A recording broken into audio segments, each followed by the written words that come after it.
I just like, yeah, just under a contract. Bam. Yeah.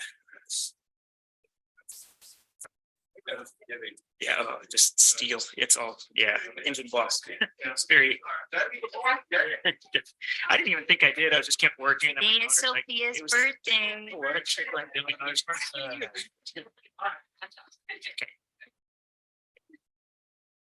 Okay, it is now 2:32. I will open this special workshop at the Grand County.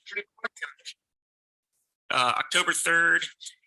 Present are Commissioners Walker, Clapper, McCurdy, Hadeen, McGann, and myself, Hadler. We also have Clerk Wojtek, County Attorney Stocks, County Administrator Nassau, and that looks like it right now. The workshop is the Moab Area Affordable Housing Master Plan. Excuse me, and with that, I will turn it over to Laura Harris and hopefully Elisa Martin. And, oh, I'm sorry, and Caitlin Myers. Sorry, Caitlin, you weren't on the sheet. I saw you there.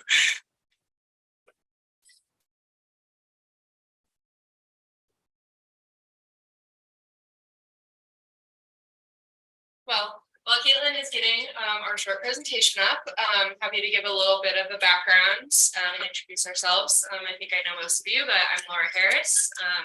I'm the development specialist at HASU, and I also am the chair of the Moab Area Housing Task Force. This is Caitlin, the director of the Moab Community Land Trust, and my vice chair at the Housing Task Force. So we're very excited to bring to you an overview today, an overview presentation of the 2023 update to the Moab Area Housing Plan. This has been a work in progress for nearing 2 years, doing this like all in-house, essentially on top of like our normal day jobs. So we have been working to update data and analysis and projections for the affordable housing plan that gets adopted into the general plan both at the county and city. So really excited to show you all this and get a little bit of feedback before I think the plan is to take it to planning commission. They will provide a recommendation to the commission or hopefully get so just waiting for a second to get logged in. Elisa, did you want to come forward and join at the chair?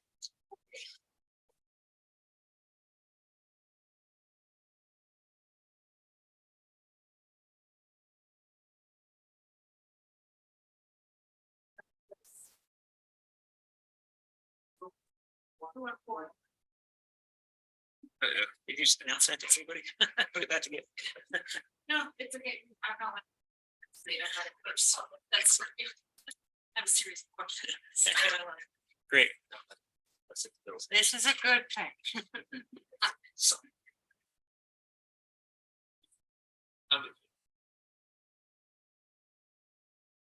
Recording in progress. you should.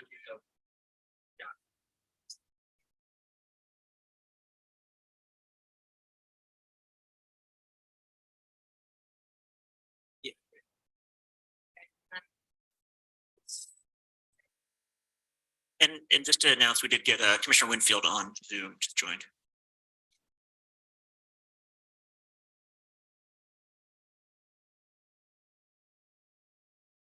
So close. Girl. It's I had to lock it all down, so it's not now.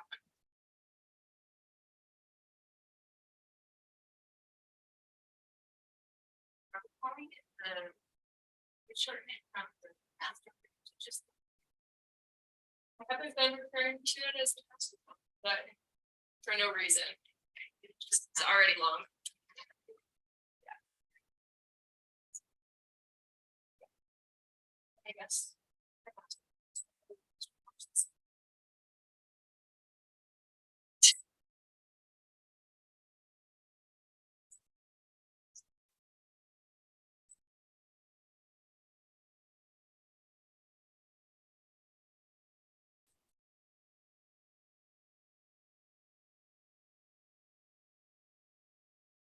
waiting for information to share.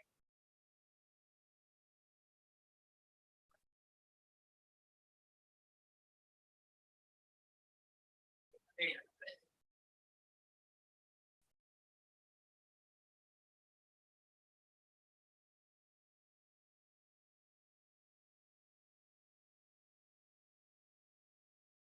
Yes, so we will be kind of running through the different sections of the plan that we've been updating.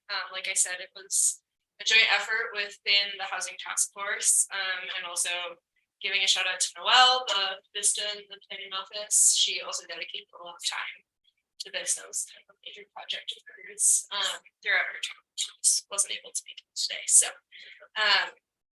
with that, we can begin. And I also just wanted to say that you should have all gotten the draft in your packets today. So we're going to try and run through this fairly quickly so we can get to everything. So the charts and graphics and data is all back there for your reference if you need to check in on that. But certainly stop me if you have any questions. So the plan was divided up into a few different sections. So again, just going through updates, I kind of highlighted a couple. This is our demographic overview. Key takeaways is that in 2022, the Grand County area median income for a family of four was $70,600, so almost $1,000. This is an important figure for us in the housing world, to be able to use that kind of as a gauge of housing costs and prices, and what our area households actually earn. Although the average annual wage in 2021 for all employees in Grand County was just about $40,000. So definitely a discrepancy. Did we go over the back of the source of the data time period? I did not, but in terms of timing of data, we tried to have everything as updated through 2022 as possible. Certain areas like a lot of like the employment information, wages, stuff from the Utah Department of Workforce Services is a little bit lagged. So we only have up till 2021 for all that data, but most else it's 2022. And I think we did not include anything from 2023 yet, just because it's And the census data was up to 20%. I think it was 2022, right? Some of it, yeah. And then there are a couple other As recent as possible. yeah, so to make it comprehensive and applicable across different. So again, feel free to look at the rest of these. Yeah. Yeah, and then so even within the data source for the AMI versus wages, there are two different data sets. Wages come from DWS, HUD sets the AMI. But I think that this goes to show that the AMI has gone up by like over $12,000 in the last couple of years. I think that in part shows, you know, there is a portion of our population that is starting to be non-wage earning, income earning owners. Just difference between wage and income. Wage is your actual paycheck, you're working a job, you're earning a wage, versus AMI is also inclusive of other forms of income. And AMI might also include 2 wage earners per household, and the average wage is for individuals. So that. And then you had a figure there, 57% of all jobs are tourism related, but I think the definition of tourism related includes 100% of retail. So everybody at City Market would count as tourism related, even though a fair fraction of their business is not. Is that right? Yeah, correct. We generally categorize within DWS how they classify all of the industries. So tourism industry wages or tourism related jobs include retail, food and accommodations, arts, recreation, you know, those types of jobs, and retail. We did also include retail and leasing in there just because a portion of that is significantly related to tourism and outside this better usage. But But yeah, to Kevin's point, not all of that, some of that is directly related to locals as well, but those are the industries within Grant County that are most tied to tourism.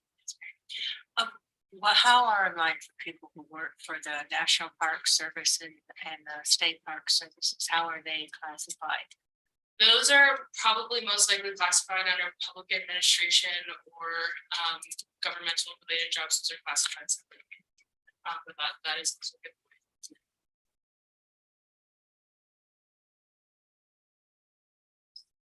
So the next section that we have highlighted in the plan is the housing stock overview. So this largely talks about what the housing stock actually looks like here in Grant County. So we highlighted how many units there are and what types of housing units. We definitely further into this plan highlight the fact that diversifying housing stock is a pretty effective way to increase overall housing affordability.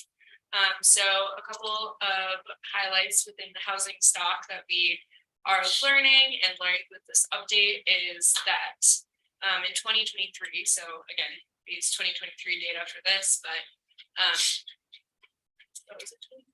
that 2022 data? Maybe oh no, it's that's what I was mentioning. Okay. Yeah, that's great. And our numbers might be a little bit different from your numbers. Yeah. So, but in 2023, nearly 68% of Grant County homes were primary residencies, while about 32% were secondary residencies.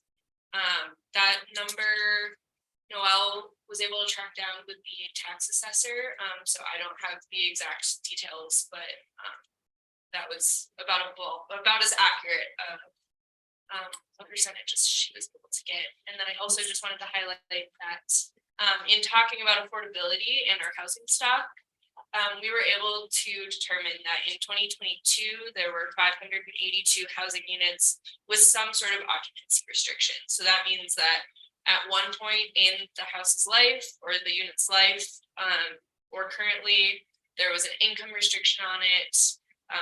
There is an occupancy restriction on it, and or there's And so the information about primary versus secondary, is that coming from the tax roll? But you're for multi-unit developments, you've gone in and plugged in that, this is like 15 apartments instead of just counting it as one primary. I don't think that Oh. Noel was able to get that far. Okay. It's something that our Vista has. Okay, so this is just the raw numbers from the tax rolls, which lumps all the apartments together. Lumps together.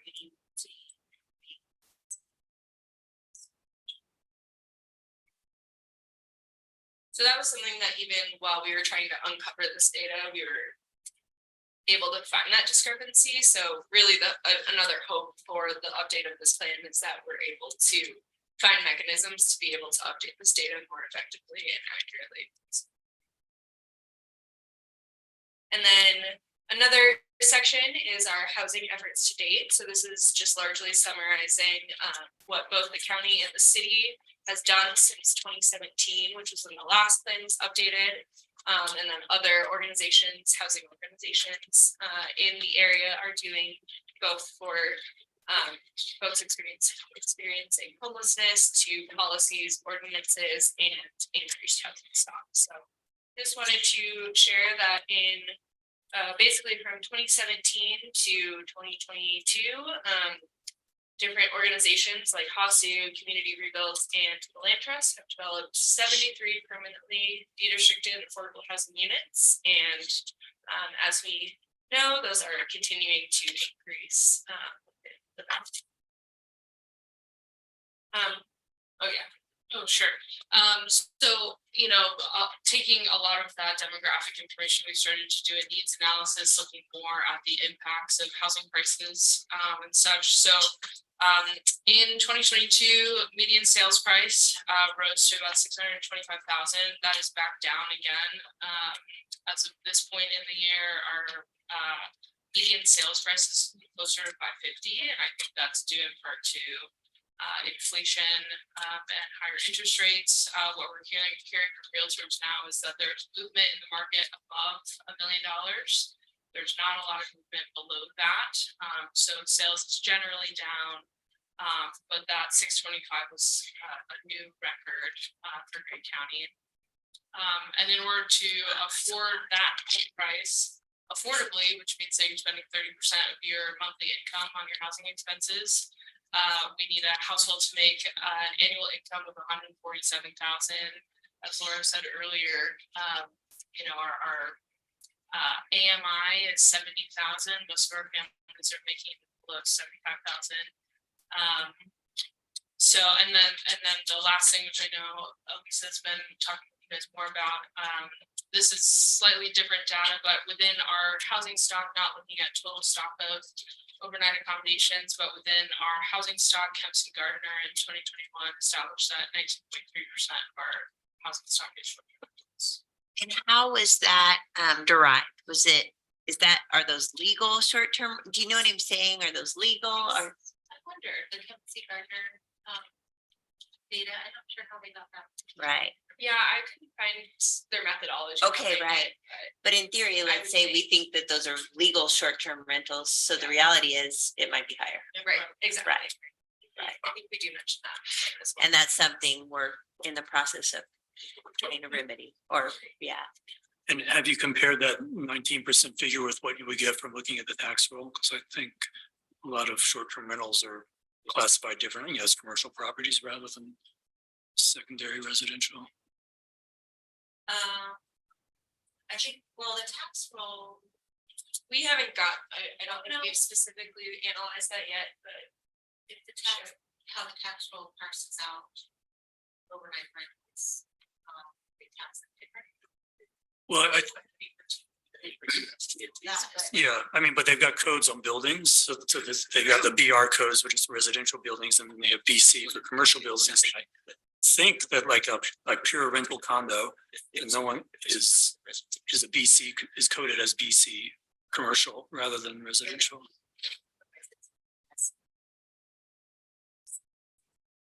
Right, yeah. yeah,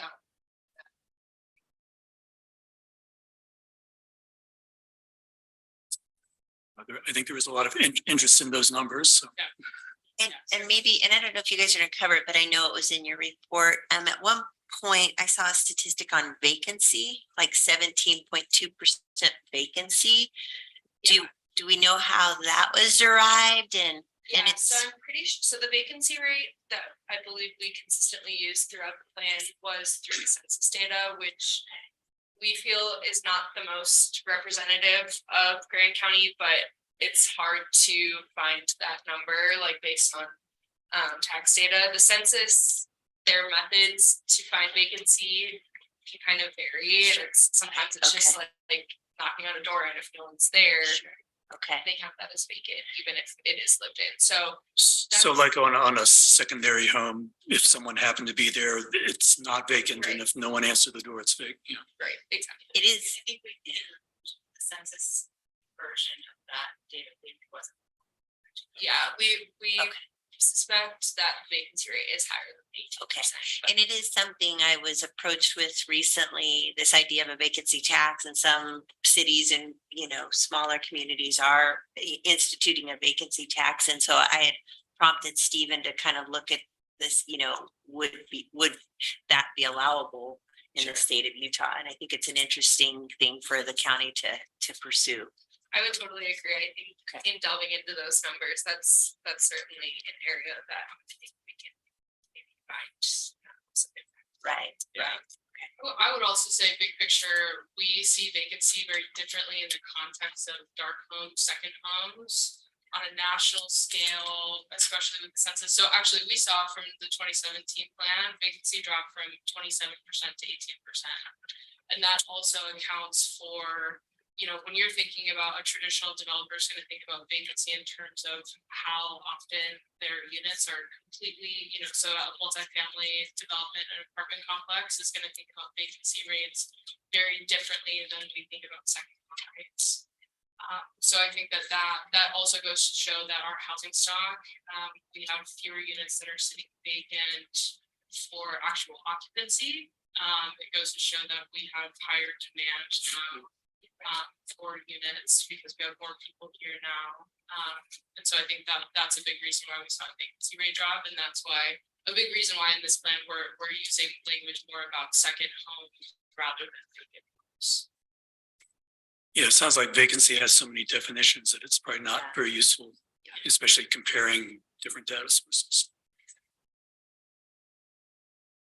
Okay, so just running through a few graphs, going back to that 625 sales price, you can kind of see this is comparing Zillow home value data to actual sales price, and we wanted to show this. For the most part, you can typically expect home values to track more in line with median sales prices. But you can see here, especially with the pandemic, we saw a huge bump in median sales price versus home value. I think that goes to show how hot our market was with Zoom boomers and everything that happened during the pandemic. I do think because sales prices have dropped this year, this will start opening up again. But just another example of home values being different from median sales price and how much demand plays or doesn't play into the actual valuation of homes here.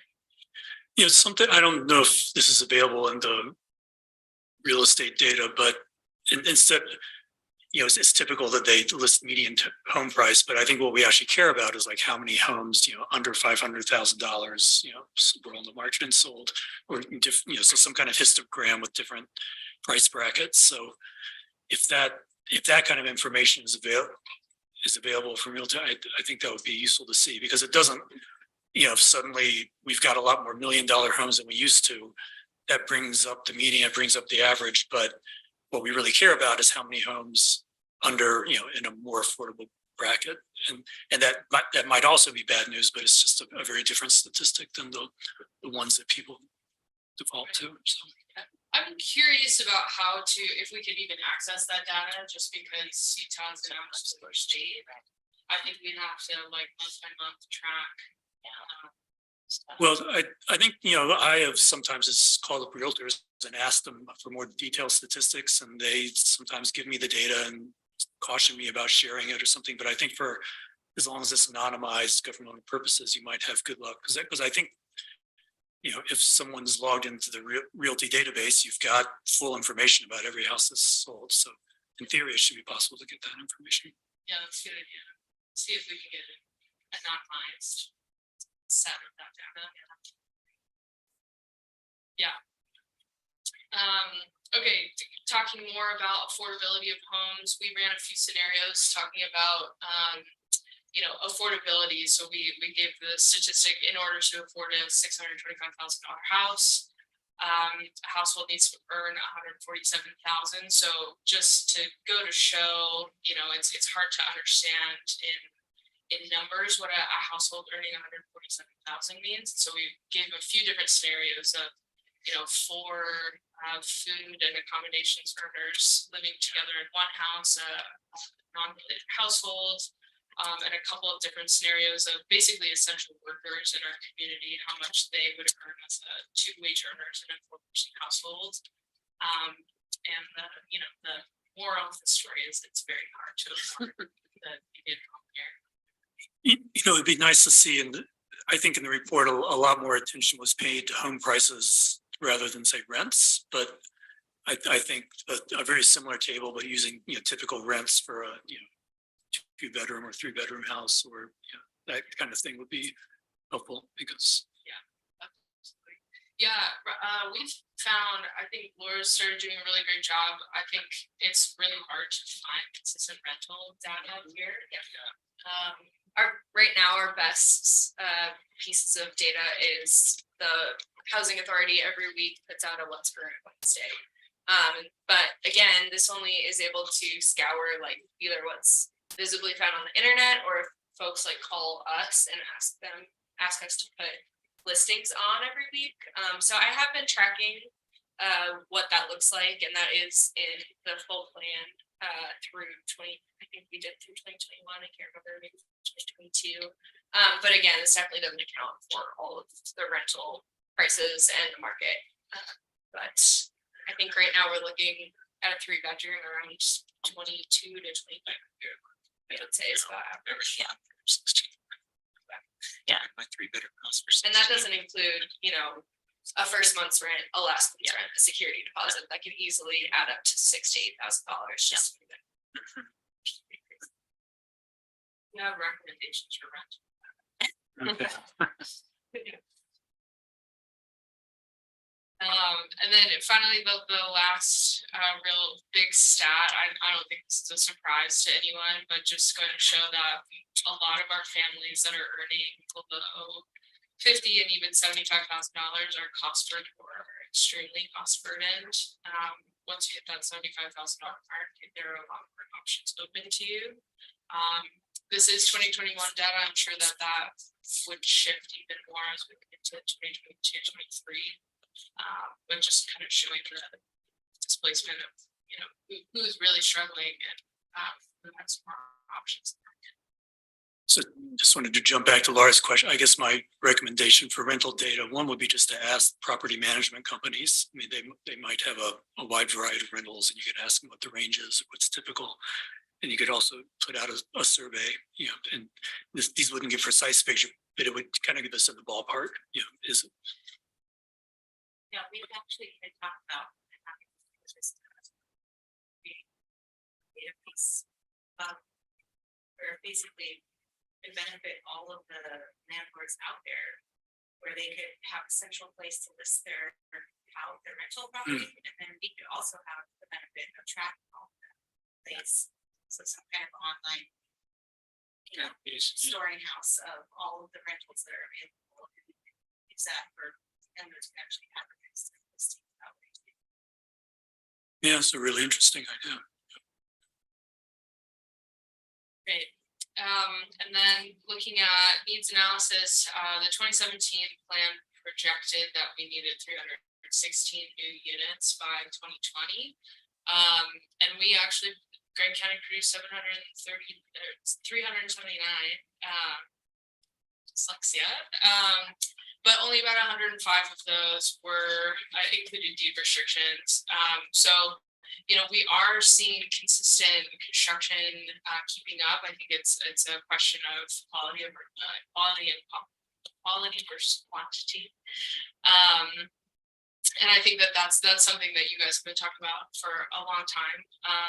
And I think it's something that we need to track, and is another reason why we're going to continue to push deed restrictions that are tied to new construction, making sure that, housing, even though we have tracked and surpassed the 316 unit goal, which that goal was just to keep up with population demand. And I'll go into that in a second, but just going to show that, even with increased new construction, there's, we don't know specifically, this is just based on building department data of new construction, new residents.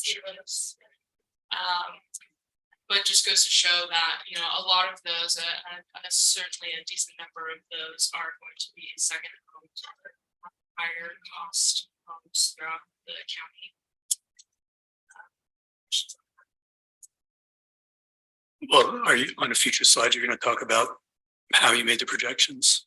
I will go into our projections. Yeah. Okay. Do ADUs get that CFO, or is that? They do, I believe. Yeah. In the plan, we also break down what the ADU construction looks like in the last few years as well. Yeah. Perfect. Yeah. We won't talk about ADUs today. Just focus on housing needs projections. I don't have these slides on my methodology, but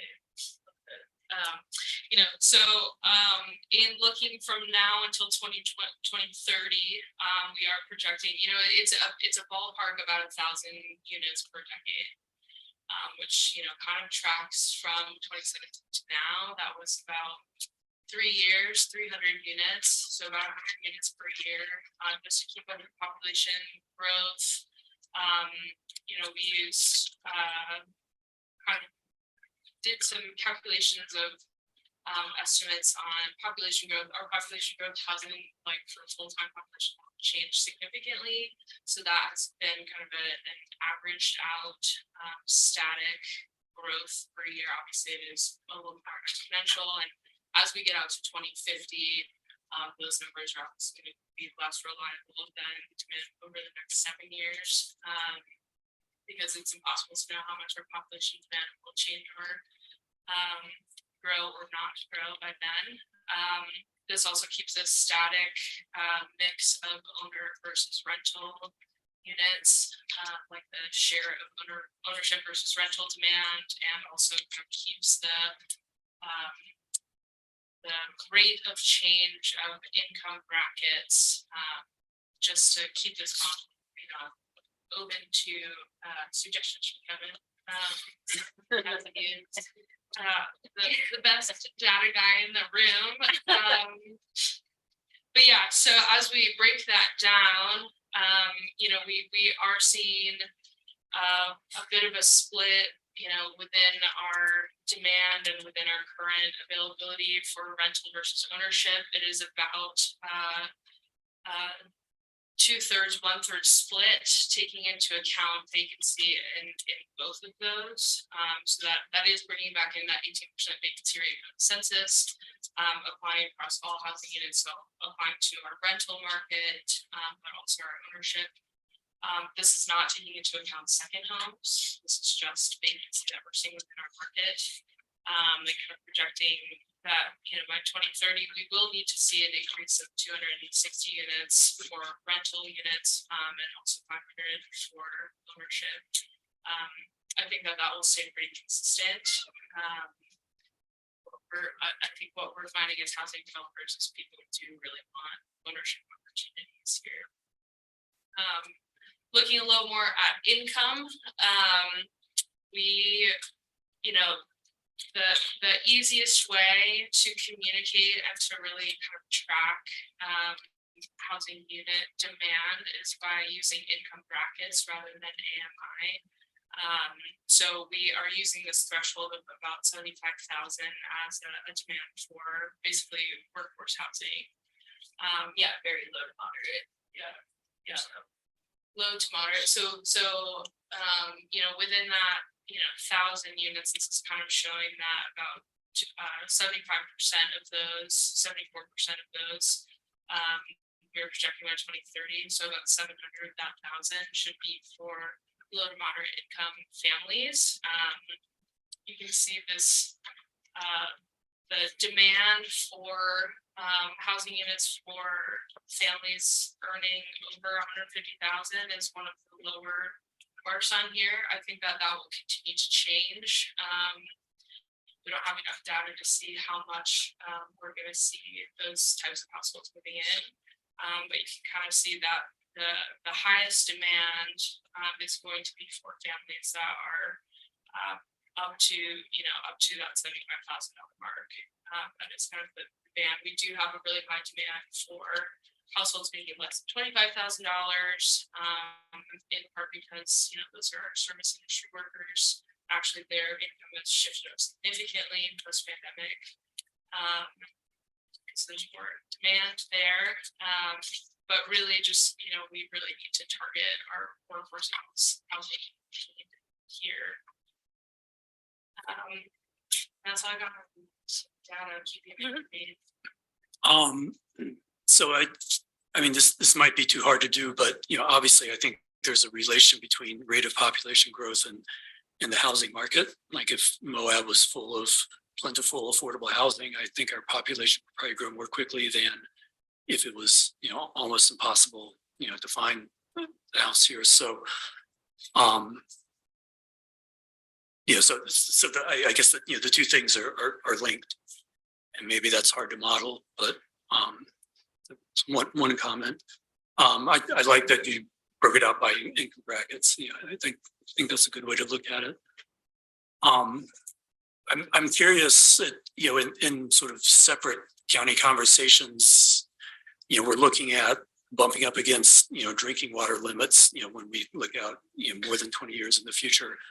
And it'd just be interesting to know, like, are all this projected growth, is that growth we can easily do with current water resources, or are there going to be additional constraints on housing that come into play, long before we get to that 2050 thing? So that might be good to throw in there. I think that's a great question. I think it would be definitely worth, because I know the water utility resource management plan also includes its own projections about population growth and demand for water usage and units. We haven't done that analysis yet. I think that their data set and their analysis is within a ballpark of what we're projecting. But it would be really interesting to see what is that breaking point and analyze the two plans together. Just looking on population demand and demand for workforce housing versus what we're projecting for safe yield. We haven't done that. I think that's beyond the scope of this plan, but it would definitely be interesting. Yeah, we wanted to put it in that sustainability section, something to start tracking. Yeah, Certainly modeling. yeah, because as you'll see in the next few slides, we do have goals related to sustainability.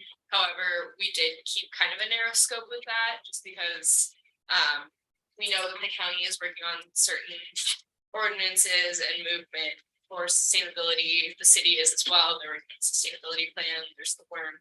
And quite honestly, we just didn't have the time or the data to really dig into that aspect of affordable housing, but certainly they are very much. And so a final comment on this part of the presentation.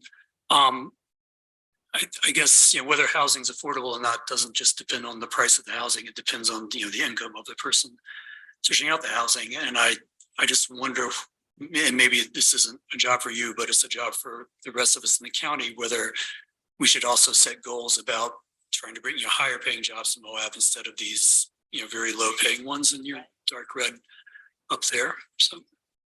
And can I just make a quick kind of comment about the rump, or, one thing we should know about that plan is that when you're ingesting all surface water resources, it's talking about really building out every single drop of water, whether it be ground or surface water. And so there would no longer be a wetlands, for example, right? So you're talking about if you build to that capacity, something's going to give. We're going to lose, the wetlands and some other pretty big resources, environmental resources within this valley. So, yeah, that's all I'll say. And then are we here till 3:15? Yeah. 3:15 if you want to go over 5 or 8 minutes. We're not going to penalize you. You have 4 minutes, Laura. All right, let's go through this. Okay, so the final portion of the plan, which was also in the 2017 plan, included action steps and an action plan. And so this was like the tangible steps, how we're able to improve and maintain affordable housing here in Moab.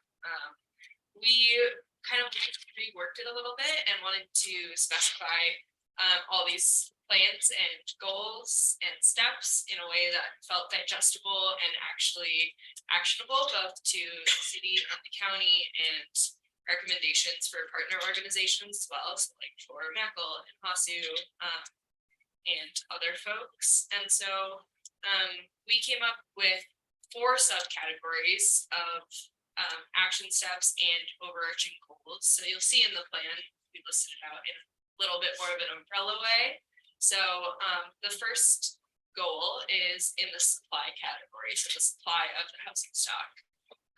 We identified 3 goals within the supply plan, and this is an area that we feel pretty strongly about backing these steps and these goals, but certainly would like any commission feedback if things feel a little wonky, or if you want to.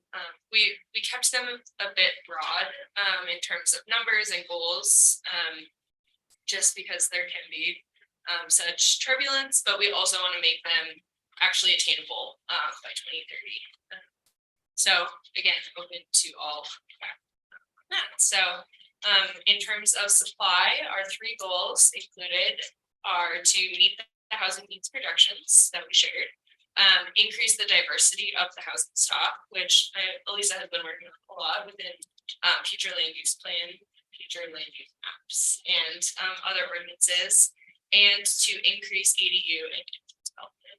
And I did just want to note that these goals and action steps are for both the city and the county, so they'll differ a little bit because obviously the county has different strengths and different needs versus the city, and everyone's at slightly different needs. So, for example, I don't see infill development happening in the county, but certainly that's an avenue in the city that will be explored in a couple of areas. Yes, I still think we can see it. Yeah, just not as heavily. So in order to attain those goals, we have a few action steps, including to continue looking at city and county zoning ordinances through the lens of increasing affordable housing. That includes using density bonuses and density increases, evaluate opportunities to develop housing or mixed use development on publicly owned parcels through public-private partnerships, keep identifying priority areas for affordable infilling workforce housing developments through long-range planning. So we're seeing that on the ground right now, which is great. And continuing to strengthen other governmental incentives to develop affordable housing, you know, like parking or height, or, you know, like the HDHO is a great example of like those incentives that we've been seeing of density increases. So largely. The next S, it's 4 S's that we are using the umbrella, is stability. So this is very largely like what we were talking about. I think this can just correlate so heavily with keeping primary residences as primary residences. I think that's a great way of action to make sure that our housing is for locals and it's kept that way in perpetuity. So that is our first goal, first and foremost goal. Secondly, in our conversation about primary residency, our goal is to increase in the county the percentage of primary residency from 67% to 80% by 2030. This number is backed a little bit by Elisa's stats of kind of the ratio between overnight rentals and new construction and primary residency. Yeah, we have been going. We've been debating this number or the 80%. So that's kind of something if you guys have feedback. If that's realistic or not realistic. It's not fully, I think what we're struggling with is it's not fully backed up by strong data yet. So it's that 80% number is kind of our guess as to what we can maybe work towards, but it's not fully backed up. That's all in trend. That's kind of what I was going to ask along that. What was the percentage growth that we've seen in primary residences or available homes since we stopped nightly rental construction or new nightly rental construction till now? Do we have that data? We do. I don't have that number off the top of my head, but I mean, the ratio has only shifted just slightly for between primary residences and overnight rentals.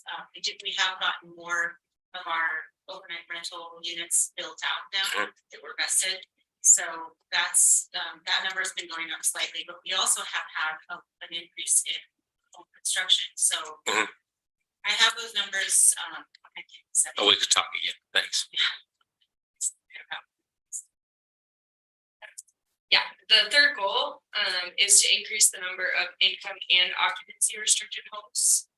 It's at nearly 600 as of 2022, and we would like that to increase to 1,500 by 2030. This number feels pretty attainable. It sounds like a lot, but with 300 units coming at Arroyo and factoring the HDHO that are still coming down the pipeline that are approved but haven't been constructed yet, as well as the city's active employment household numbers, I think that totals 700 units. Maybe that's a little too much, but 500 or something. There's quite a few units coming down the pipeline. 500 also might be wrong, so please just disregard that. I don't remember off the top of my head.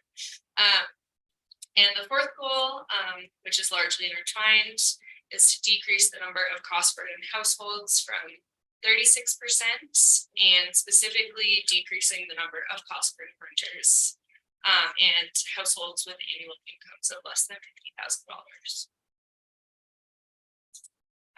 Action steps for this, you'll see generally we feel pretty strongly about implementing deed restrictions, whether that is developing for both the city and the county accurate and measurable ways to administer the deed restrictions that are currently in works. Right now, we're seeing the HCHO, but I know there's conversation with the city of how are we going to be implementing the AEH deed restrictions. So that's kind of a ASAP right now step that we need to be taking.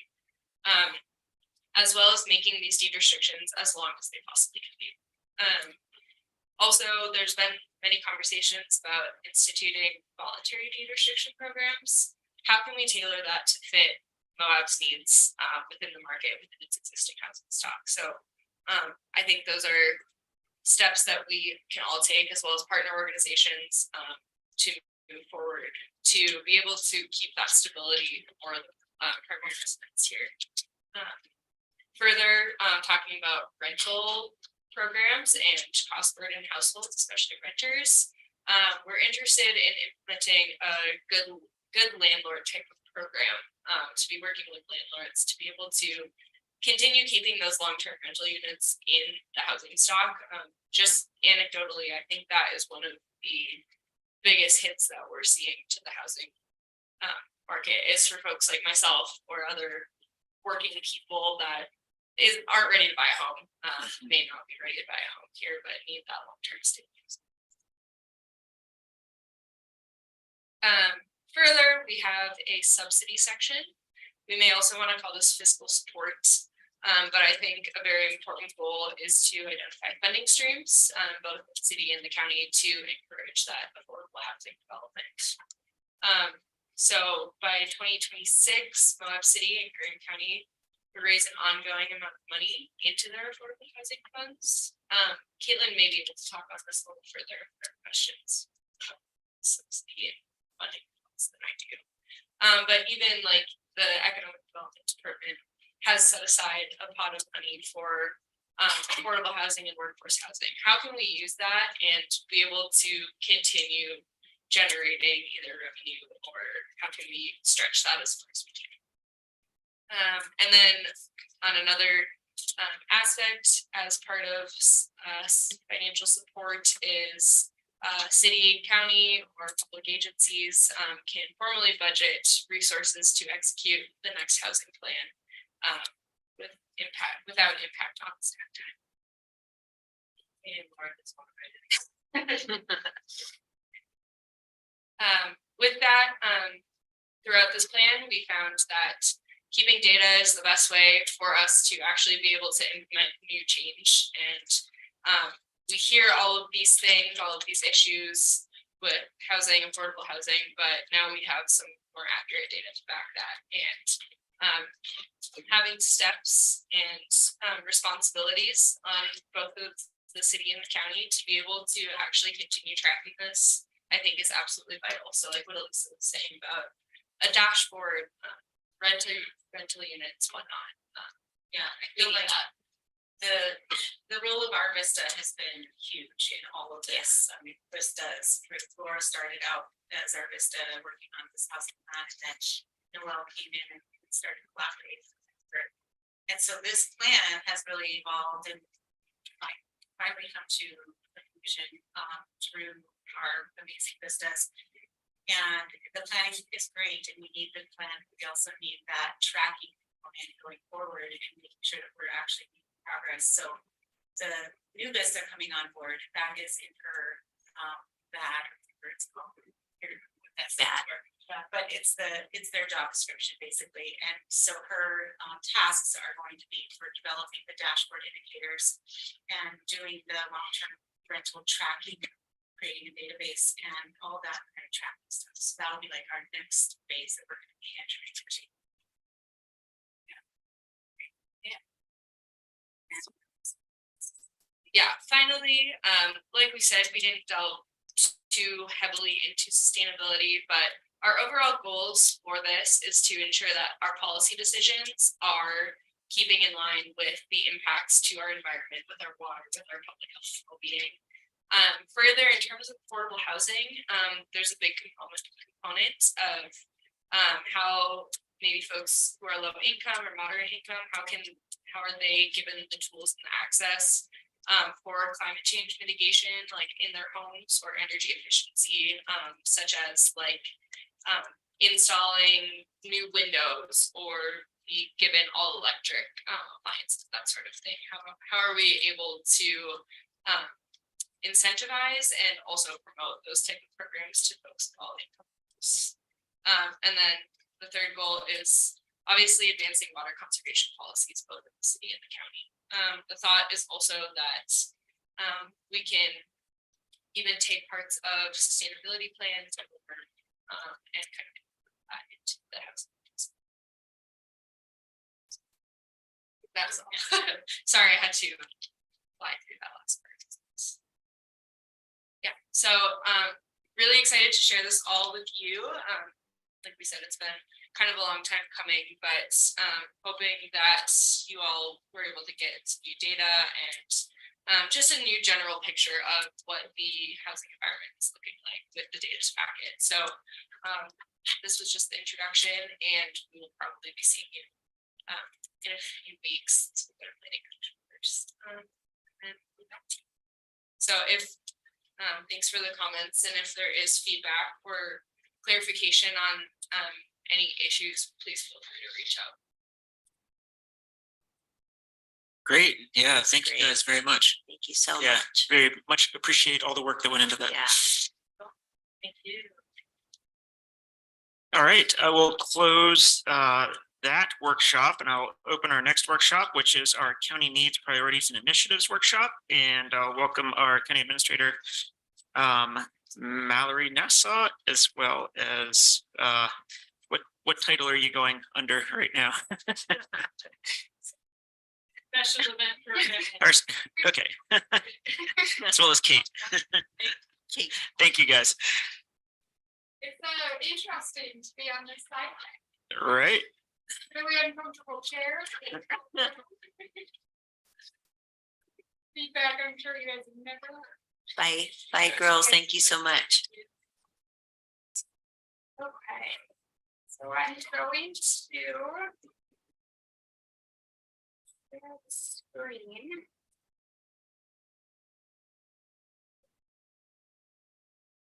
This is also, it feels like a test.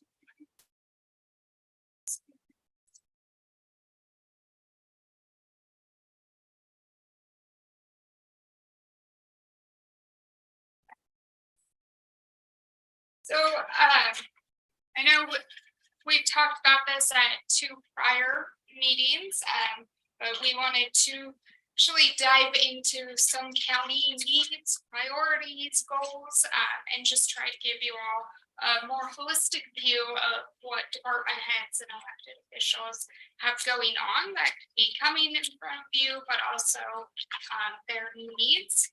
So we put out a survey. We got 18 responses in total, and we had, let's see, 14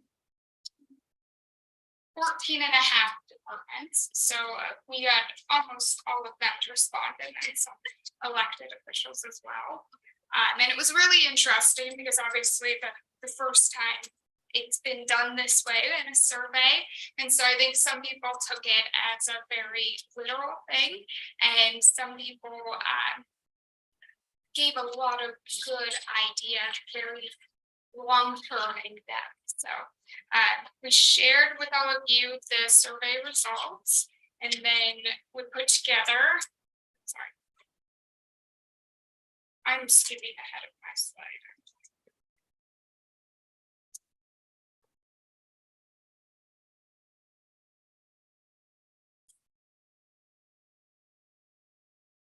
Okay, all right, I'll finish up mine first.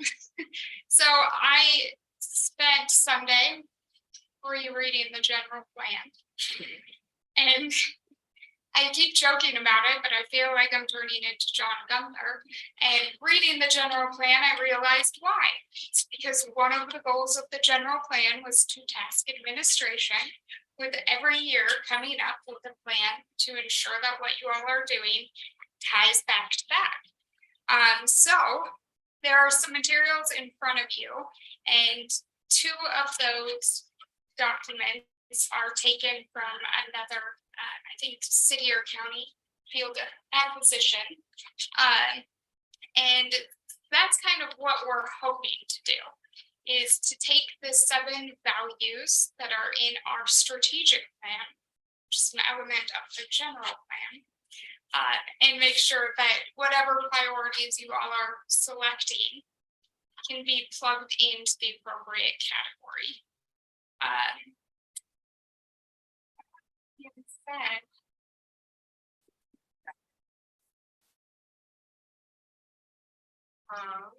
Yeah, let's go over what we're not accomplishing today. We'll dive into the results. So part of why we organized this the way we did was to help you as commissioners have a little bit more structure in shaping your priorities moving forward. So we're going to take an initial pass at the survey results and some of the information that's out here today. We are not looking at a super duper comprehensive list of like everything that's going on in the county. This is really getting derived from what came out into the surveys. This is not part of a budgeting process, so we're not allocating money to things. We're not making promises or guarantees to people. And likewise, like on the flip side, we're not knocking projects out of consideration. It's just to help you all be thinking about like, hey, this is the feedback from your department heads and your elected officials. What do we want to do with this information? So Mallory kind of talked about this, but this started with the survey that we sent out to our department heads and our elected officials. We got back, like we said, 18 responses, a lot of information in there. So we gave you different levels of granularity for looking at that information. So you all got the raw responses. You got to hear directly from respondents themselves. We also made snapshots if you wanted to see department by department, just a quick view of what everybody's doing. And then there's also the multicolored spreadsheet of doom that was sent out, where it kind of like gave all of that information on a countywide level so that you could see simultaneously like what everybody's doing, right? And that was a ton of information. So we started to try to organize that into categories to make that a little bit easier to digest. So if you were to look at that spreadsheet, you'd see capital projects, those things that are specific to facilities or buildings. And we have an operational category, so that would be plans, things specific to department functions, things like that, including things that maybe don't have an additional cost to the county or things that are already underway, but they flagged up as things that they said were important that they were working on. Infrastructure, so things that are specific to public use. Capital purchase, anything over $5,000. Again, not a comprehensive list connected to our survey results. And then our last main category was personnel, to include new position requests as well as changes to existing positions. All of that is in addition to longer term needs. So the 5 main categories that I mentioned were for fiscal year 24, but then there are other things that people mentioned that maybe are on the radar, or things that are kind of on the horizon, but aren't identified necessarily as a critical need for this upcoming year. So that said, our hope is that today we're going to be focusing on significant projects. So we're not going to be talking about personnel. We're not going to be talking about facilities. It sounds like we've restarted the facility study. So that's kind of going to be addressed there.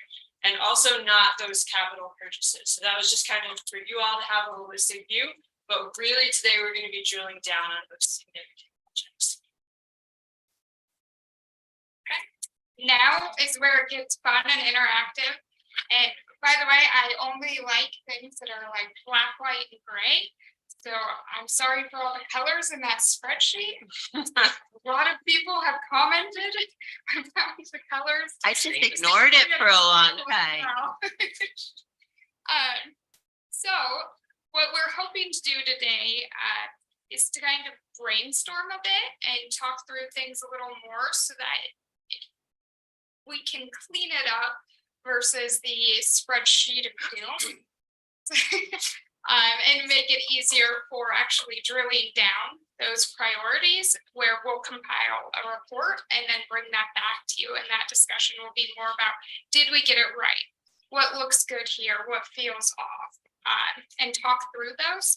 But to kind of get that going in a way that makes sense with everybody's time, we wanted to go through the list in front of you. So this is again, just significant projects and plans, the department office projects that are at no cost or in-house stuff. And then on the back, we put the CIB list items that are specific for Grand County that we would sponsor for ourselves. And we want to talk through what is missing from this list. And if there's anything maybe on the CIB list for long term that you want to move to this. But I know it's a little vague. We can just dive into it. Like one, what stands out to you guys? What's missing? And then after we talk through that, we can talk about what questions you all have or anything you need additional information on or like to have when you go to make a decision in the survey.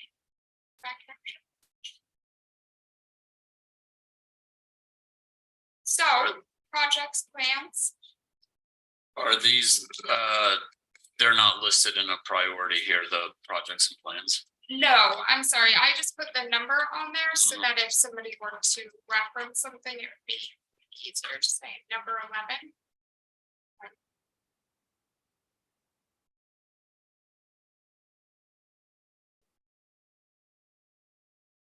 You want us to be looking at all of these and make any comments? I would just say name off any projects or plans for 2024 that you would like the county to consider or that you know of that should be on this list. It's not. It's missing from the list. Yeah. Oh, Gotcha. gotcha. With the water source protection, I know that we had invested in some other monitoring there that wasn't necessarily flood related, but just groundwater monitoring. And I don't personally know the updates on that. If we, So we're at least on my end, but that maybe there's other things that Elisa had, but we were the next couple years, we are going to be modeling, doing a groundwater modeling with Utah State. yeah, and Yeah.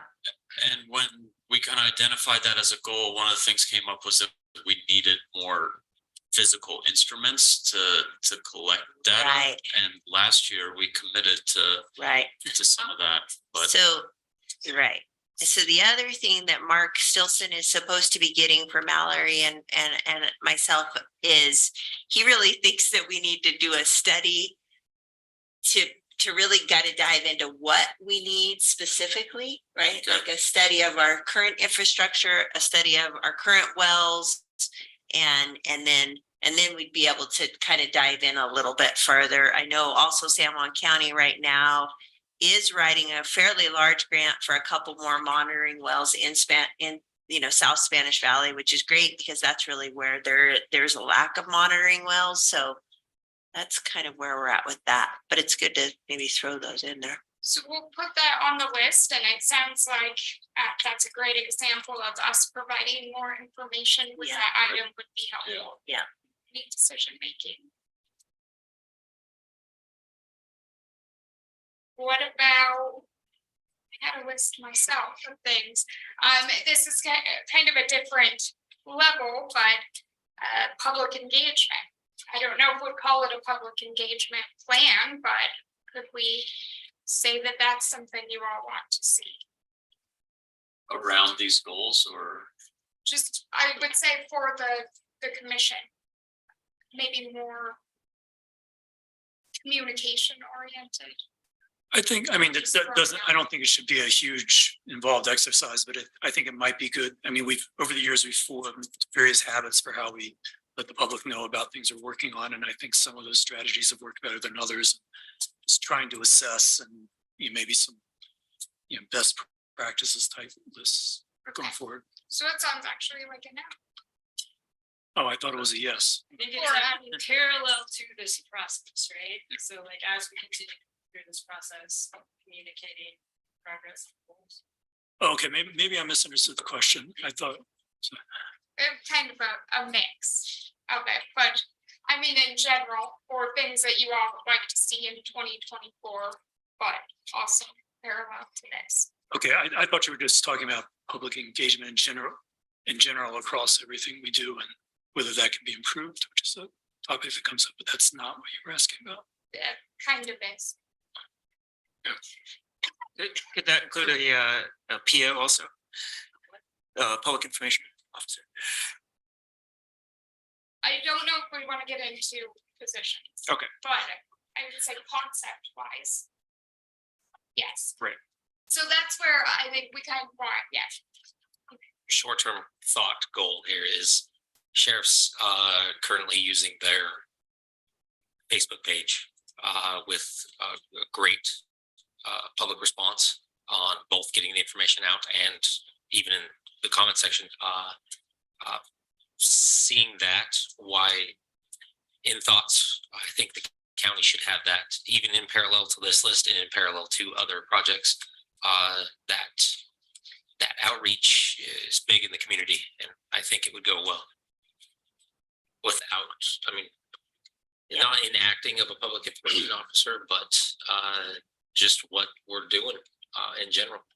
Yeah. And in long ball and in on specific projects. Sure.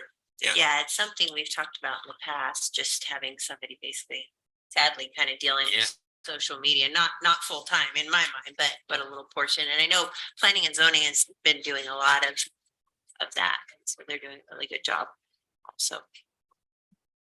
So something I would like to see added to the list, and I think this has come up in conversations with Bill Jackson in the past, but I think we need to reevaluate our priorities for the flood control projects. We've got like a huge, Flood control. I didn't hear. yeah, I'm sorry. Yeah, and so this is not the flood warning system, but like the drainage things like Jackson Street, for example. And we have a plan that lists like $80 million worth of things we might do. And obviously we're not going to do most of that anytime soon. So I think choosing which ones we do next is important. And it's not obvious because some drainages flood once every 50 years, but really badly, and some flood 3 times a year. And just deciding which of those we go for first, I think is something we should discuss.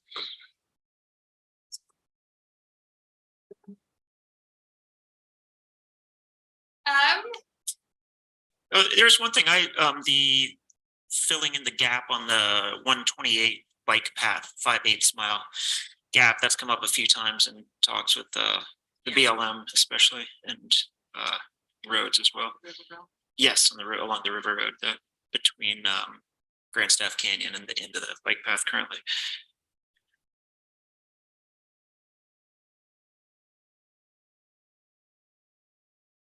I like seeing the impact fee analysis on here. I think that's long overdue, and it would be nice to see that kind of fleshed out some more too, as we kind of expand on some of these. So thinking with something like that and other plans, maybe it would be helpful. Time permits for us to be able to get kind of a ballpark cost. We were thinking of if we were to bring on a consultant like we have in the past to do that, what would time frame look like? If that seems to make the most sense, then yeah. I think that with how much a consultant would be involved and in what phases, I think that there's potential to do a good amount of it in-house, but if that bandwidth isn't here and it makes more sense for efficiency to just farm it out, then it would be nice to see that completed this in 2024. So it could be adopted in time to implement for the following year. I know something that I get a lot of questions on, and I'm also very interested is having a better idea where we are and what are the sequence, what needs to happen in what order to have the Spanish Valley Parkway come to fruition. Because right now, we know what's being worked on, but we're not seeing anything. So it's like, it feels like nothing's happening. So I'd like, at least for the commission and perhaps the public, say right now, this is where we are in the process of having this happen. Because I know that's a pretty big, I think it's a fairly big priority for a lot of people in this community. And I didn't see on here the interest site. Seems like maybe that it, you know, at least some portion of the early planning for that should be there. That's the time to.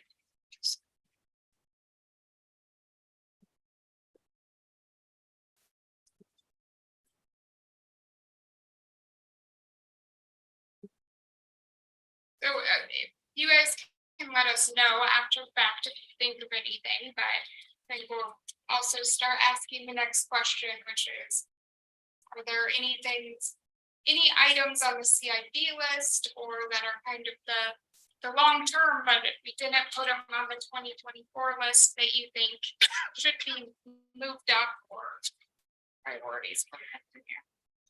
I don't know if it's part of the capital improvements plan or capital facilities and impact analysis, but the looking at the public safety facilities through CIB.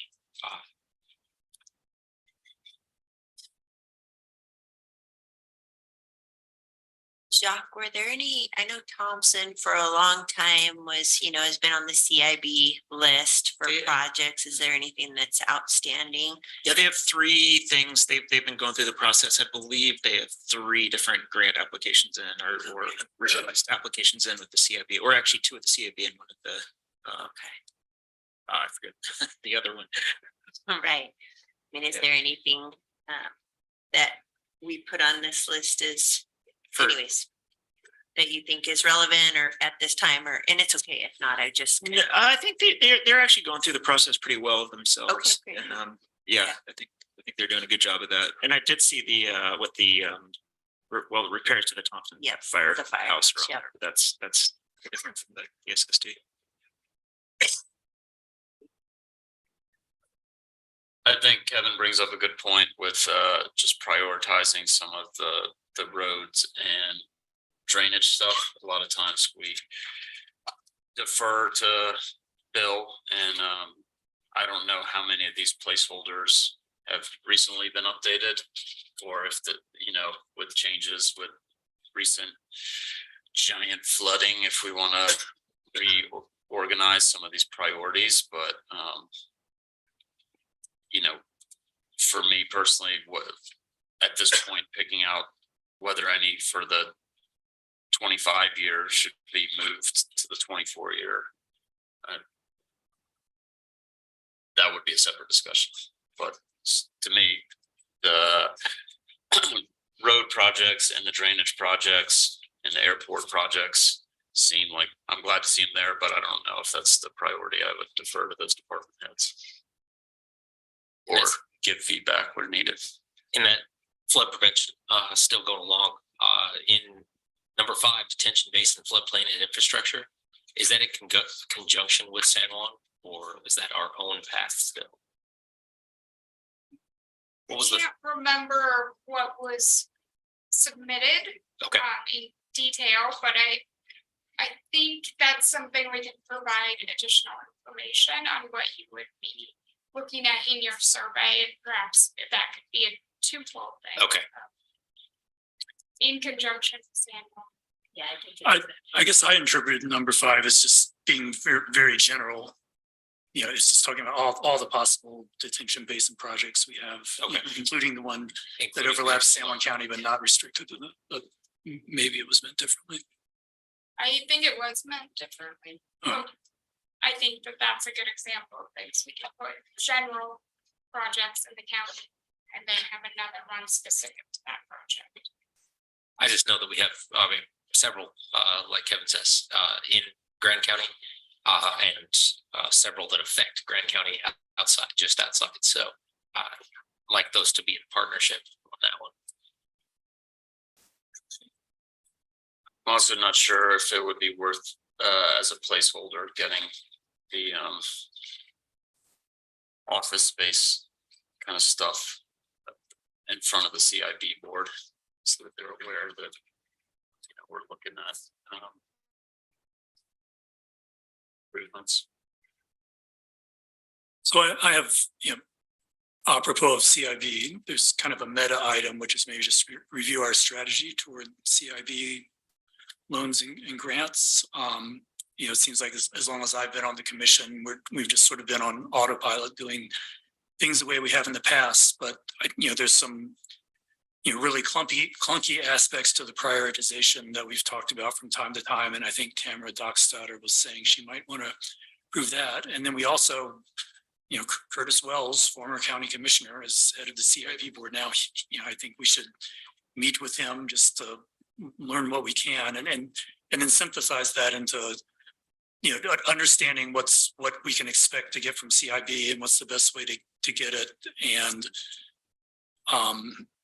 working with other entities within Grand County to make sure things are done in the best priority. Because I think right now, you know, the sort of cap of how much we get is for the county, but there's all these different entities asking, and I think that's a great point, Kevin. Yeah, I'd very much agree.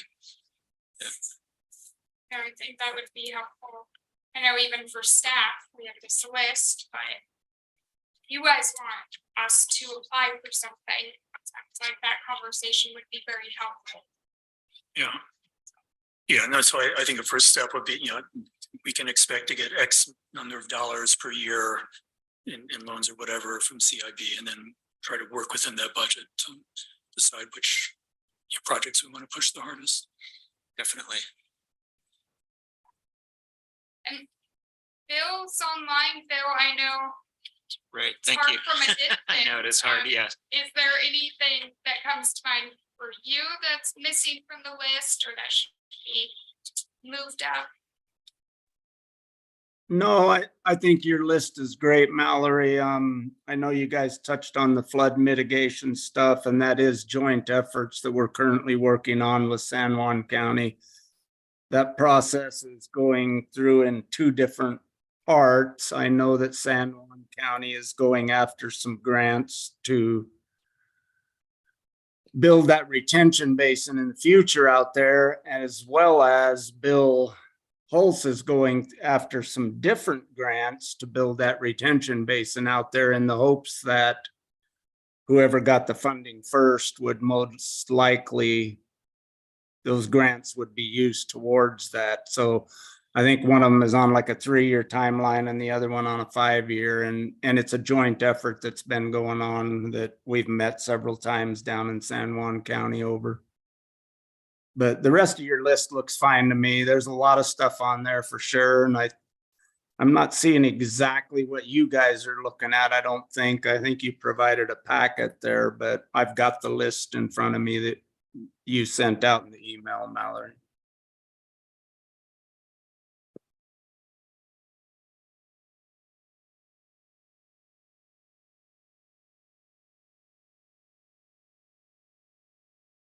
Does that work?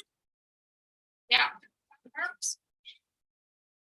Any other thoughts? If you guys had a magic wand, what would you do in the county?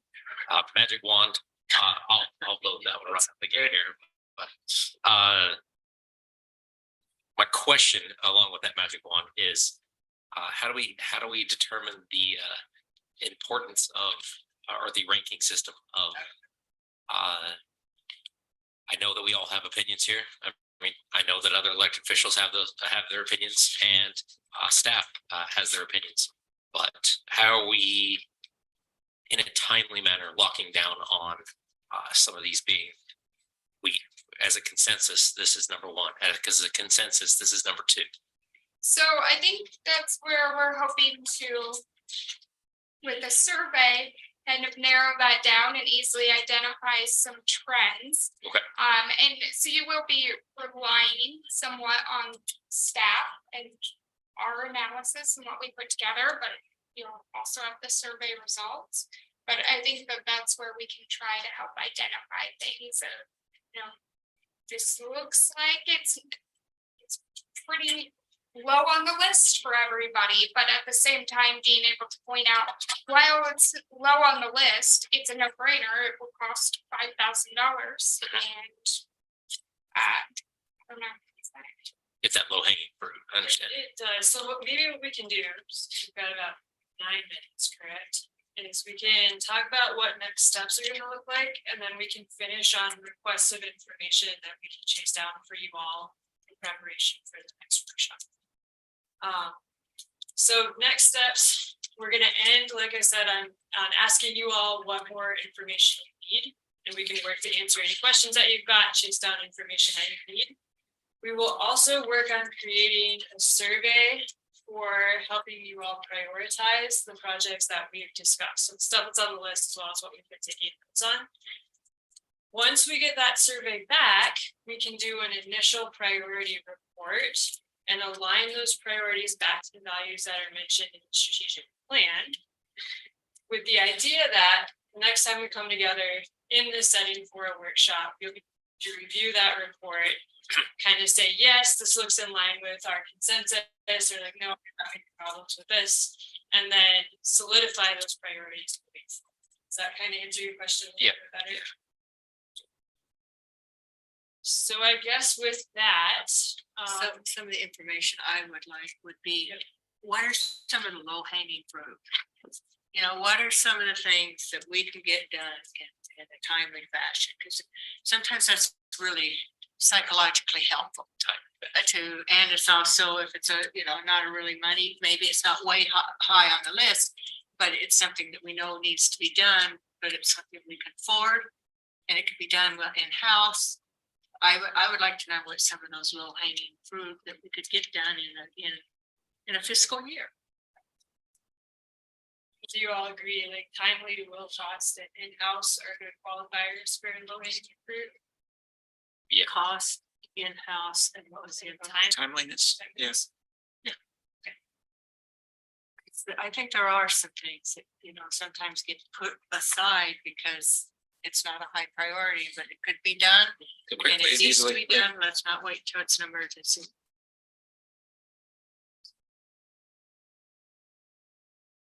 Other information that would be helpful? This might kind of be a step back to the last step, but I think with some of the department and office projects, some of the questions around like dispatch and some of the future of like 911 hardware and radios and stuff that, if we identify that as a priority, maybe we can kind of put that on the front burner. Same with some of the economic diversification plan. It was like, well, we're waiting on this other thing that we've outsourced, and so kind of nudging that along and getting those back before us so that, when we have those results, it's kind of ASAP on to the next step. I know the plan for economic diversification such as has been funded and probably now is moving forward because we have a head of that office. And Right. they've been, the county, the staff has been doing a lot of work on it, but it would be nice to know where they're at. I'm hoping that they give us a suggestion or suggestions that then we can say, yeah, we like this, we like this, we like this, let's move forward with that. So hopefully that's moves one step further.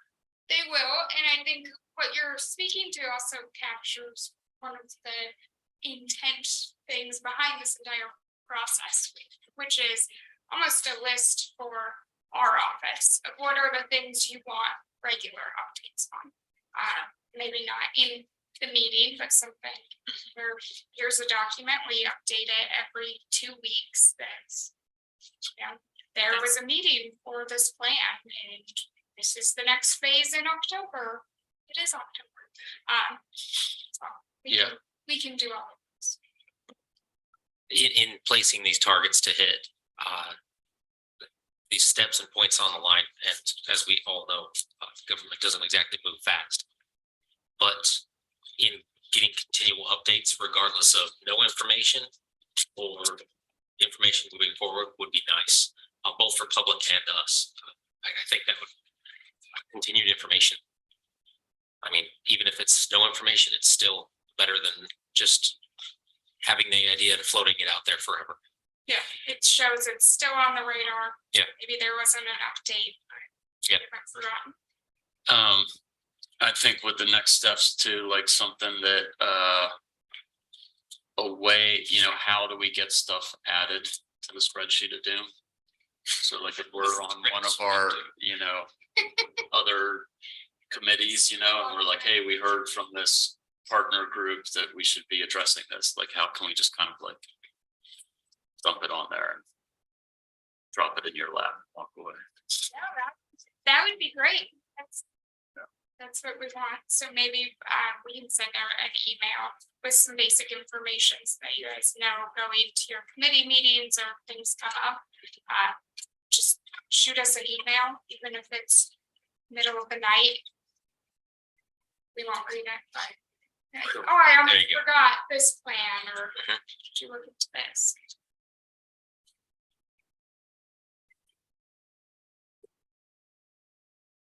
Well, in the meantime, if you have other questions that come up, it's fair that they can just reach out. And try and answer whatever you need between now and the next workshop. Yes, and the next workshop, we're hoping that we'll have survey results and that it can again be more of the, this is what we're presenting, does this look right? Must look right, so whatever you think of. All right. Are you thinking next workshop at the next commission meeting or the first one in November potentially? No. We'll see how it goes. All right. And perhaps it doesn't even need to be a workshop. It could maybe just be Discussion. discussion. Yeah. Because I know we have a few workshops coming up and things will start picking up the budget. Yes. So I Sounds think good. we could shoot for the next meeting, but potentially not until the first meeting in November. But at that point, we should also have some other updates.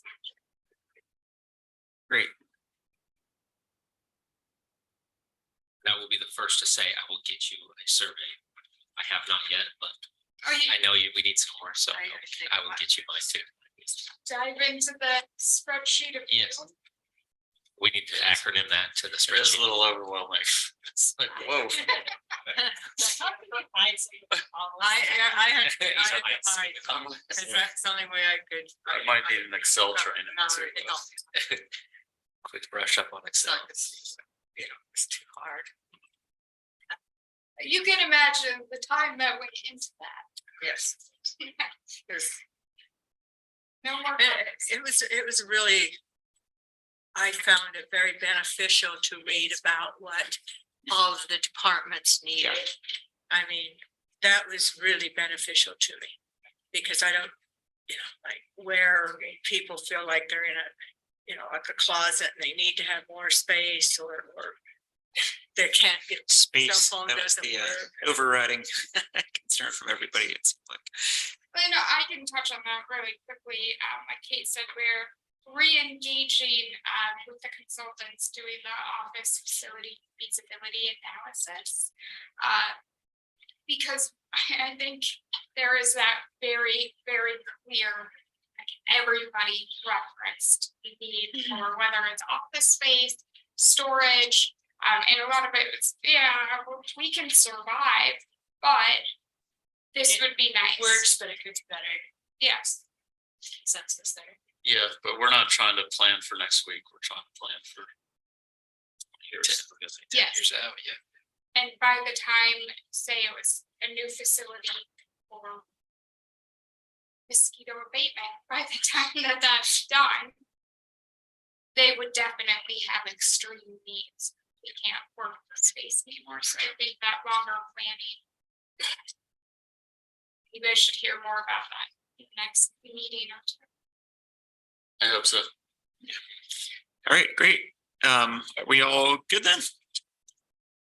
Thank you. Thank you guys. Thank you, Kate and Mallory. I will close the workshop and it is 4:01. So I will call to order our regular Grand County Commission meeting. Present are Commissioners Walker, Clapper, McCurdy, Hedin, McGann, and myself, Jacques Hadler, here in the chambers, and we have Commissioner Winfield on Zoom. We also have our County Attorney Stocks, our County Clerk Wojtek, and our County Administrators Mallory Nassau and Quinn Hall. We had a event out at the airport. We had 4 people who died in an accident out there. So I want to start the meeting with a moment of silence for them. If you guys would honor their memories. Thank you.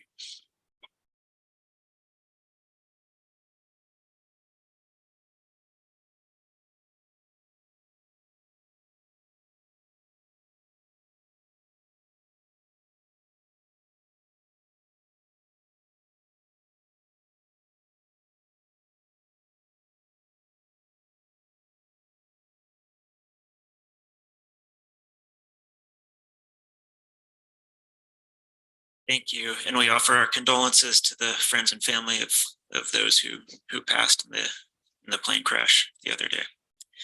All right, please all rise for the Pledge of Allegiance. I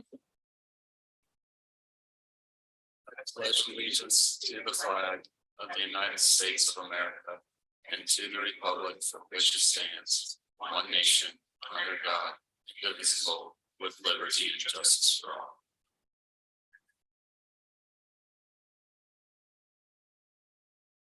All right, we'll have our first citizens to be heard session. If you are here to make a comment, please come forward to the table and speak into the mic, introduce yourself, and you'll have 3 minutes to make comment. Brendan. All right. Nice crutches, Brendan. I did hear you hurt yourself. I did. Hi. First off, I just want to tell you thank you for what you're doing. I try to watch as many of these as I can online, and most of these are very complimentary to all of you. Thank you for what you're doing. I just wanted to give you guys a shout out for that. You probably don't hear that. The other part, which is very positive, I sent you an email just to report on the outer bike event that we held this last weekend. It was a tremendous success. Lots of people that we were able to share a really good message about how to take care of Moab and how to bike and to be on the trails. And it was super good feedback. We do an after survey. Everyone was very positive, and there's over 75% of the people that had never been to Moab and had never biked to Moab, which is crazy when it's for biking. So it's new folks and responsible folks and people that are here to spend some money, which is really great. So 2 pieces. Want to give you that info. There's more details in the email I sent you. And then also just a thank you for allowing us to have the event and for letting people see Moab in Grand County and share that with them in the biking world. So thank you. Thank you. Thank you so much, That's Brendan. awesome. Thank you. You're welcome to stay for the duration of the meeting, but I won't blame you if you decide not to. Thanks for no thanks. Thanks. All right. Any other citizens to be heard here in the chambers today? How about on Zoom? Do we have any citizens to be heard? If you would raise your hand on mic if you're here to make a comment. No? Okay. All right. It looks like we don't have any further citizens to be heard. We have no presentations today, so we have 2 department reports. And the first one on our list is Sean Fugit with Facilities Maintenance Supervisor. Welcome, Sean. As said, Sean Fugit for the maintenance department, the county. Perfect. You want us to keep it on itself? You want Well,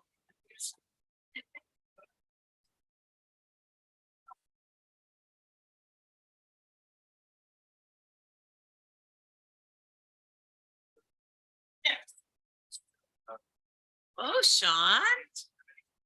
Actually. Anyway,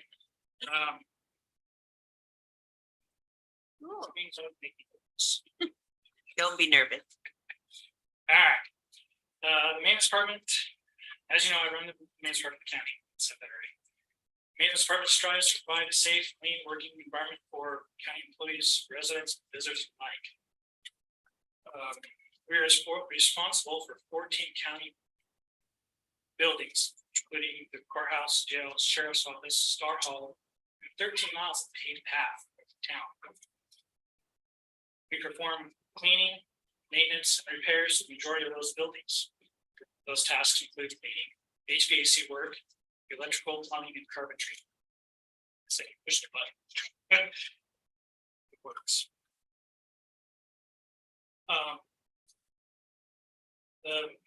My guys do everything. Anything the county asks them to do, they're pretty much doing it. I hate to use the jack of all trade thing, but they are jacks of all trade. Putting up walls, working on the pay path, cutting down the kochia, cutting down trees, cleaning up after floods. They're the bread and butter of the maintenance department. I couldn't do this job without them. So, yeah. Now on to my projects.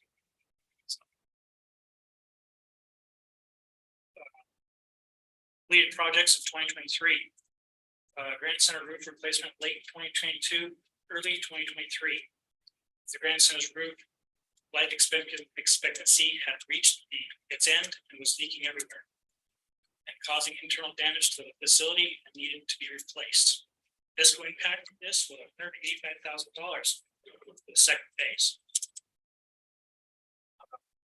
The top, the shiny stuff was all the new stuff. The stuff down below, and you can see black. There. All that black was pretty much holes in the membrane. So, now it's the second phase. My next project. Yeah. Replacement of the generator for the courthouse and the jail. This project was under contract in 2022. However, due to supply chain issues, we did not receive the unit until this year. The generator was 30 years old and was in some major repair needs. The brains that tells it what to do, that just died. So this one back to this was $70,000. And like I said, it was supposed to be replaced out last year, but we didn't receive until this year. It is up and running now. So last picture was the old generator being moved. It's the new generator arriving, being put back against replace the old one. So interesting project. Matt had he couldn't have done without him.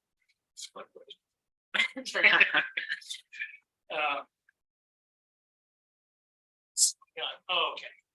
Yeah. Replacement of 4 HVAC units on the courthouse.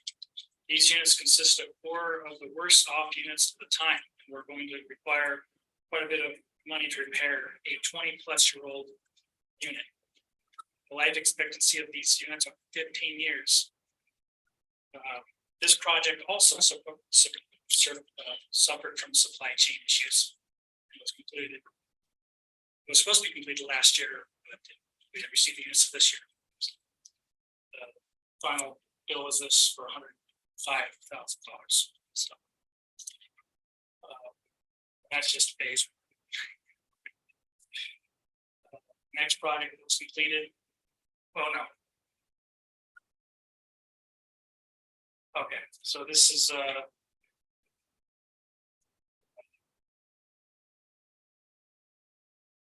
these were the old units that got replaced. They've only got 3 pictures. These are the new units, and one of the units being put onto the jail. There. It was an interesting time because we can't remove the inmates to have a crane over them, but you don't want anybody under a crane operating. So we have to make them wait in the yard in their area, their own area. So that they cleared the rest of the courthouse. The court's all in that area. Moved for probably an hour or so. That was an interesting day. Let's see what we have. In the works, it may spill over into 2024, hopefully not. But, we're under contract, so what we have this year. Repairs to the tempered water mixing wall and water heater area. This area supplies tempered water and hot water to the jail and courthouse. It's in need of some repairs. One of the two water heaters has started to leak and had to get shut down. The main water mixer hasn't worked for years. And of course, we did a temporary fix on it, Band-Aid, like we like to do, but was never meant to be a permanent fix. The physical impact of this is going to be almost $90,000 to fix. So I don't know if you can see. The shower head looking device is replacing the bigger device that's supposed to mix the water to a temperature that is perfect for a shower. Showers in the jail are one push button and they spray water on you, but there's no adjustment of hot or cold. You get what you get. And this is the device that's supposed to do that. It's not working properly, they get either hot water or cold water. And these pipes are leaking. The water heater on the right is, I shut it down because it's just leaking all over the place downstairs. Yeah, we will get that fixed this year. And that was, by the way, that was put out twice last year. Bidding process, I received nothing both times. So, what happened there?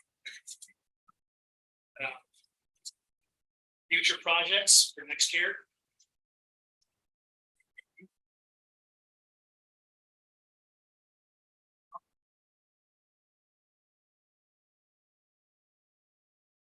Courthouse HVAC replacement phase 2. I intend to replace 4 more units out of the 8 units of the courthouse that are 20 years old. Phase 3 or after that. But all these units are 20 years old. Are showing their signs. So I'd rather replace them before someone gets stuck with them.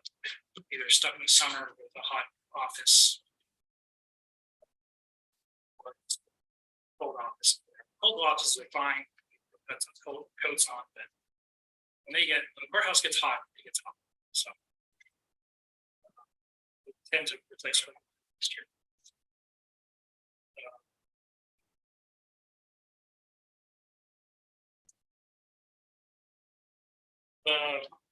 Another project for next year is the replacement of the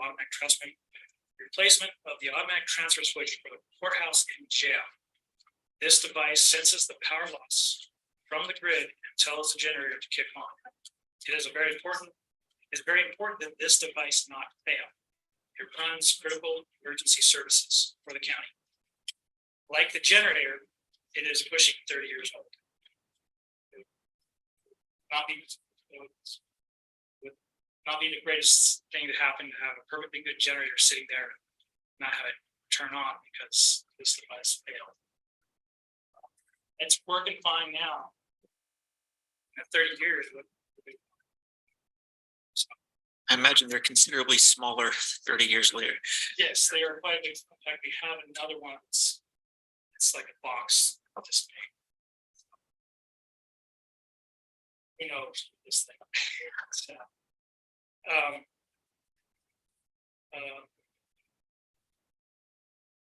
future considerations. As the county grows and adds more buildings and grounds to my department, the 6-person crew, including myself, has been showing signs of growing pains for a while. As these buildings, grounds, and paved paths get older, they require more and more preventive maintenance. I intend to request another person in 2024 to help try and keep up with the maintenance demands of the county. That's all I've got for now. Thank you for your time. Awesome. Thank you, Sean. Any questions for Sean? No. Thank you for all you do. Yeah, very much appreciated. Always see ya. Awesome. Thanks, Sean. All right, our second department report is IT, so I'll welcome Matt Seniceros, our Information Technology Director. Welcome, Matt. Thank you for having me, everybody. Oh, I'm not quite as fancy as Sean over there. You're not gonna get any pictures from me today.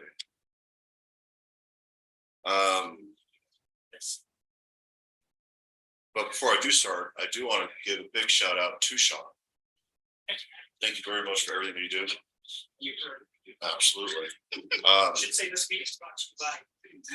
That's Sean. And Sean, No, there's so much that happens around here that Sean's responsible for. I couldn't do a lot of stuff that gets done around here without the help of him and his team and otherwise too. Just watching his report there with his pictures. That whole mixing wall thing with the valves and stuff. If you've ever been down to the bowels of my office, that's right next to my office. My office is a raised floor. It's 17 inches raised up above because it's a sump pump. Yeah. So that's where I got thrown in. I'm in the basement of this building. That's where IT gets. That's where kind of the joke goes is that everything flows downhill. That's where IT gets put is storage locker B. We're always in the basement. But no, we've done a lot of mitigation within that room about water leakage and potential flooding. Those water heaters in there, we've seen them replaced and other stuff. It's there's so much stuff, and I sat here through your workshop too about facilities, capitals, needs, initiatives, money, and all those things. There's so many things around here that are they're running by the grace of God, and this is good. But there's a lot of things that do need upgraded and replaced and put into play. We've got a lot of systems here that are running that are 30 plus years old. That transfer switch that he's showing you, that generator failing was ridiculous.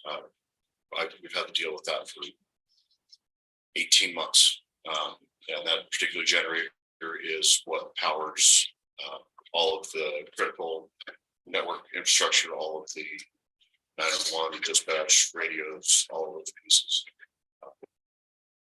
So every time that it went out over the years, this 18, and it happens to be usually the middle of the night or something like that. I'm running down here, we're connecting other ones. It's a good thing to have the generator back. But anyway, big shout out, Sean. He's a good guy. On my report, I've given you guys the same format for the last few years here. I'm trying to give you a little bit of consistency with it. Like I said, I'm not going to give you a slideshow presentation because all you're going to be looking at is wiring closets and computers and lines of code and things that don't necessarily make a lot of sense. So I hope that you took a few minutes to read through it. I'm not going to read through it. There's a lot of words here. There's a lot of things that IT is responsible for here in the county. A lot of things that I oversee and different duties and responsibilities that come to it. I have staff, a support tech. He takes initial help desk calls. He helps with wiring, first down stuff, putting things out. We have a GIS specialist. He works out in the reporter's office. He's in there, but he takes care of all the mapping needs. We do an enterprise GIS system here that upgrades and does all of the glorious fun maps that you see come out of this place. We've also been tasked for overseeing radio operations and otherwise. There was a radio tech position that's created. In lieu of filling that position, it's kind of a specialized type of position. We put that out to a contractor agreement with a company called Two-Way Communication, Grand Junction. They work very closely and have for a long time with Grand County Sheriff's Office, as well as with Mesa County Sheriff's Office. They do a lot of interoperability back and forth between us and Colorado line. It's imperative that we have somebody that's close by to be able to service the stuff that we have here. So it's been really good that, at least for me, that all of these things have been addressed this year. That leaves me to get everything else. There's a lot of that too. There's automation and things that I do to be able to do that. Ultimately, I think I am going to be asking for another staff, but I'm not going to be putting it in for 2024. But you'll probably see it come after this. The reason being is that I've got a number of projects, different things that are changing up. There's a lot of things with the state, and I'll speak to that here in just a minute too. That once those pieces are passed, they'll kind of make the dust settle in my world, so to speak. And I should be able to get more track onto administrative stuff. So rather than throw another staff into it and have to deal with onboarding and where does it fit, all of those things, I think that's going to come, but it's not this budget. So that being said, I love beeping noises. What's happening, Matt? My bad. Can you fix the coffee maker? Is that what it is? That's good. I really much rather do coffee maker than something else. But quick reason, did you guys read through this? Yes. Yes. Yeah, and thank you. Thank you very much. The various pieces I touched on there. Yeah, I do want to speak a little bit. I am the current acting president for UAC, for the IT Directors Affiliate Group there. Those of you that go to UAC, I'm sure you've seen me there. You know, I've been doing this for the last couple of years as the president. This year is going to be my 14th year at the county, I think. Something like that. It's been interesting, you know, getting to know a lot of the IT crowd across the state. They're one of the more constants that you're going to see. You have most of the directors are usually, the mean is about 25 years of background experience that they've been serving for at their current position. And so it's kind of cool to look at it. You know, one thing I told them is that one nice thing is about IT is that we're kind of a bit of a constant over the years. So as commissioners come and as commissioners go, then your IT guy and your administration staff and otherwise is there to really kind of help flow things along. But it's been really good to get to know all of these people. I've been appointed to serve on the Utah Cybersecurity Commission. That's Governor's Commission. He's on it as well. That was created by legislation a couple of years ago. I work on a couple of different subcommittees in there, best practices and assets and resources as well.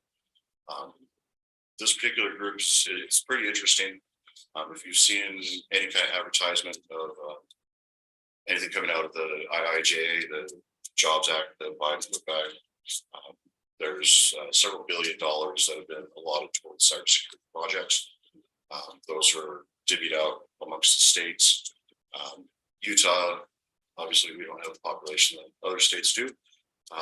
And so the way that legislation reads, it makes for a great sales pitch. There's billions of dollars available, but right off the top, half of that is going on to, you know the states we're talking about. But then after that, each particular state below that gets percentages and that. So really, at the end of the day, this commission is dealing with those federal funds and pushing out a lot of resources and different funding to be able to better the security posture overall for the state of Utah. One of the big pushes that we've gone after is creating what's known as a whole of state type of an approach. Basically, there's so many different entities here, and then within the legislation, as you look at the legislation, it is directly named in there that this affects all political subdivisions of the state. give you guys a quick guess. Anybody know how many political subdivision in the state is anything counties and below? Okay. Do you have any guess how many political subdivisions that we have? 600. You go. 1,200. 1,249 is the best guess, right? Wow. And that number, even the Cybersecurity Commission, and this is people from the state as well as government. Otherwise, when one of our first meetings, I posed the same question. They were like, "Oh, well, no, it's just we've got however many towns, cities, and counties." That comes out to about 300 or something. But all the municipalities. But no, it's 1,200 because it's all of your special service districts, all of the little guys. And every county does what happens in county operations a little bit differently. If you've read the charter for counties, we're all responsible for anything from mental health to public welfare to trash. And how all that gets put together, it's unique to every county. So it's kind of hard to have a one size fit all. But all I'm getting at with all of this whole state and cybersecurity and posture, everybody's using a computer, everybody's susceptible to something. There's privacy concerns that are out there. Where is your data? Who has your data? Are we collecting your data as an entity? What happens if we lose your data? All of those various things. And these are questions that you should be answering just as yourself and the public after you're sitting here listening to me wander on. And you look at all of these user license agreements, things that you agree to. Your information is proliferated in so many billions of ways right now. And there are so many bad actors that are out there that are using that information in ways to be able to contact and manipulate you. I know several people, myself personally, aside from this job, within this county that have been taken for tens and tens of thousands of dollars by social engineer type techniques. People that get them on the phone and start acting that they are very emotionally tied into whatever the issue might be. Gets into a very elaborate game. Be happy to discuss with you at sidebar any of these. But cybersecurity is not just some nefarious hacker that's just getting in. It's virus, or it's this. There are social engineering pieces and handles that people are using to be able to spoof and act as yourself. Me here as the IT director, there's certain things that I can do within our own sphere of work product that helps to protect those things. Those things like firewalls, VPNs, the way that you authenticate against your email and whatnot. If you haven't done it, and at a certain point, I'm going to force it. If you haven't on all your emails, please turn on all of your multi-factor authentication. That is one of the simplest things you can do on any of your stuff. You already do it for your banks, but otherwise, turn it on for your emails, turn it on for everything else. Being able to have a multi-factor authentication will drop the likelihood of you being able to get hacked by something to the tune of like 92% just by acting on one. It's already provided to you in a lot of different regards. Take it, use it. These are a lot of the kind of recommendations, things that are going to be coming out of the Cybersecurity Commission. Cybersecurity Commission, 19th, we have a funding meeting that we're also going to be announcing some different recommendations and whatnot that will go back to the governor, then ultimately back to the legislature. One of the pieces that I'm going to on this particular piece and standing on that commission is, we've got some grant money, but there's some federal funds that's going at it. But if we're really going to do this and actually make it happen, then the state needs to get behind it. And the state needs to step up legislatively and put some funds behind all this. So if you ever see any kind of bill that starts talking about anything tech related or privacy concerns or security or cyber, anything, please reach out. I'd be happy to talk to you about it. I probably already know about it. And they're good bills. At least I hope that they're going to get written in an interesting way. Anyway, I'll stop pontificating about that. We did have CISA come down there, cybersecurity federal agency. They did a review. It's a nice review to have. It's for internal purposes. It basically gives me a 150-page report of all all sorts of things, gaps and opportunities that need to be addressed. Within those, there's, I think I read about it here, some of the many access controls, different projects on being able to mitigate and analyze and put responses where they happen. Those are going to be some of the bigger capital projects. And access controls, when I say it here, we're thinking things like locks, like key cards, and like actual physical infrastructure, because that physical infrastructure is part of cybersecurity as well too, right? We've got servers, we've got computers, we've got resources here. We need to be able to protect and know who's coming and going. And Sean can talk a lot about locks. Locks get very expensive very quickly. But just talk a little bit about our tech stack. I chatted a little bit again about this with Gabe today. I had my preliminary budget meeting with him today. And when I say tech stack, basically it's all of the various products that we keep buying here that are SaaS solutions. SaaS is a software as a service. Basically, it's a cloud-based type of solution. Google is a great example of a SaaS-based solution. Some that we're paying out subscriptions to, and it's serving a particular need, collaborating. But as we start looking at each particular office and department that happens around here, everybody has their own database program. They have their own piece on how we manage this or that. It's really kind of grown in the last 5 or 7 years here to start including a bunch of third-party pieces. And I just want to make sure that we're just keeping an eye on it, making sure that we're vetting those third parties that we can try to integrate as best as possible. Right now, between the recorder's office, the clerk's office, the assessor's office, the sheriff's office, they're all using kind of different systems. It's not necessarily bad to think that we can centralize it, but we can at least make interface things talk about it. Again, generator, I love that thing that it's here. I can sleep now. And again, I just really rely on staff, all the coworkers, everybody to be just aware and be prudent as you're working out here. List out a number of various goals and things that I'm happy to talk on any one of these. But I'd be more interested if you guys have any questions or clarification. Thank you, Matt. Anyone have a question for Matt? The radio tech contract, that's just the technical side. They're not necessarily doing any kind of visioning or keeping track of state changes to 911 networks or anything. Sort of. They within the contract agreement, we did put in there to serve as an interoperability liaison. And so while they're not speaking on our behalf, I'm certainly tasking them with looking at our tower sites.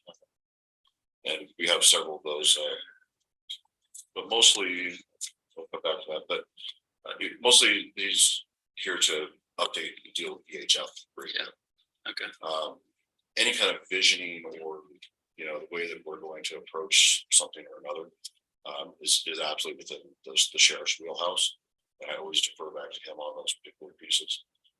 Now, that being said, one of the reasons that we really like two-way is because of, from an interoperability standpoint with Colorado, it provides us an opportunity that hasn't really been there before as far as communications. Colorado has been able to add our frequencies to radios, but it's historically been a lot harder for us to get them added to ours. There's been involvement because of the state. The state, when I say the state right now, that means UCA.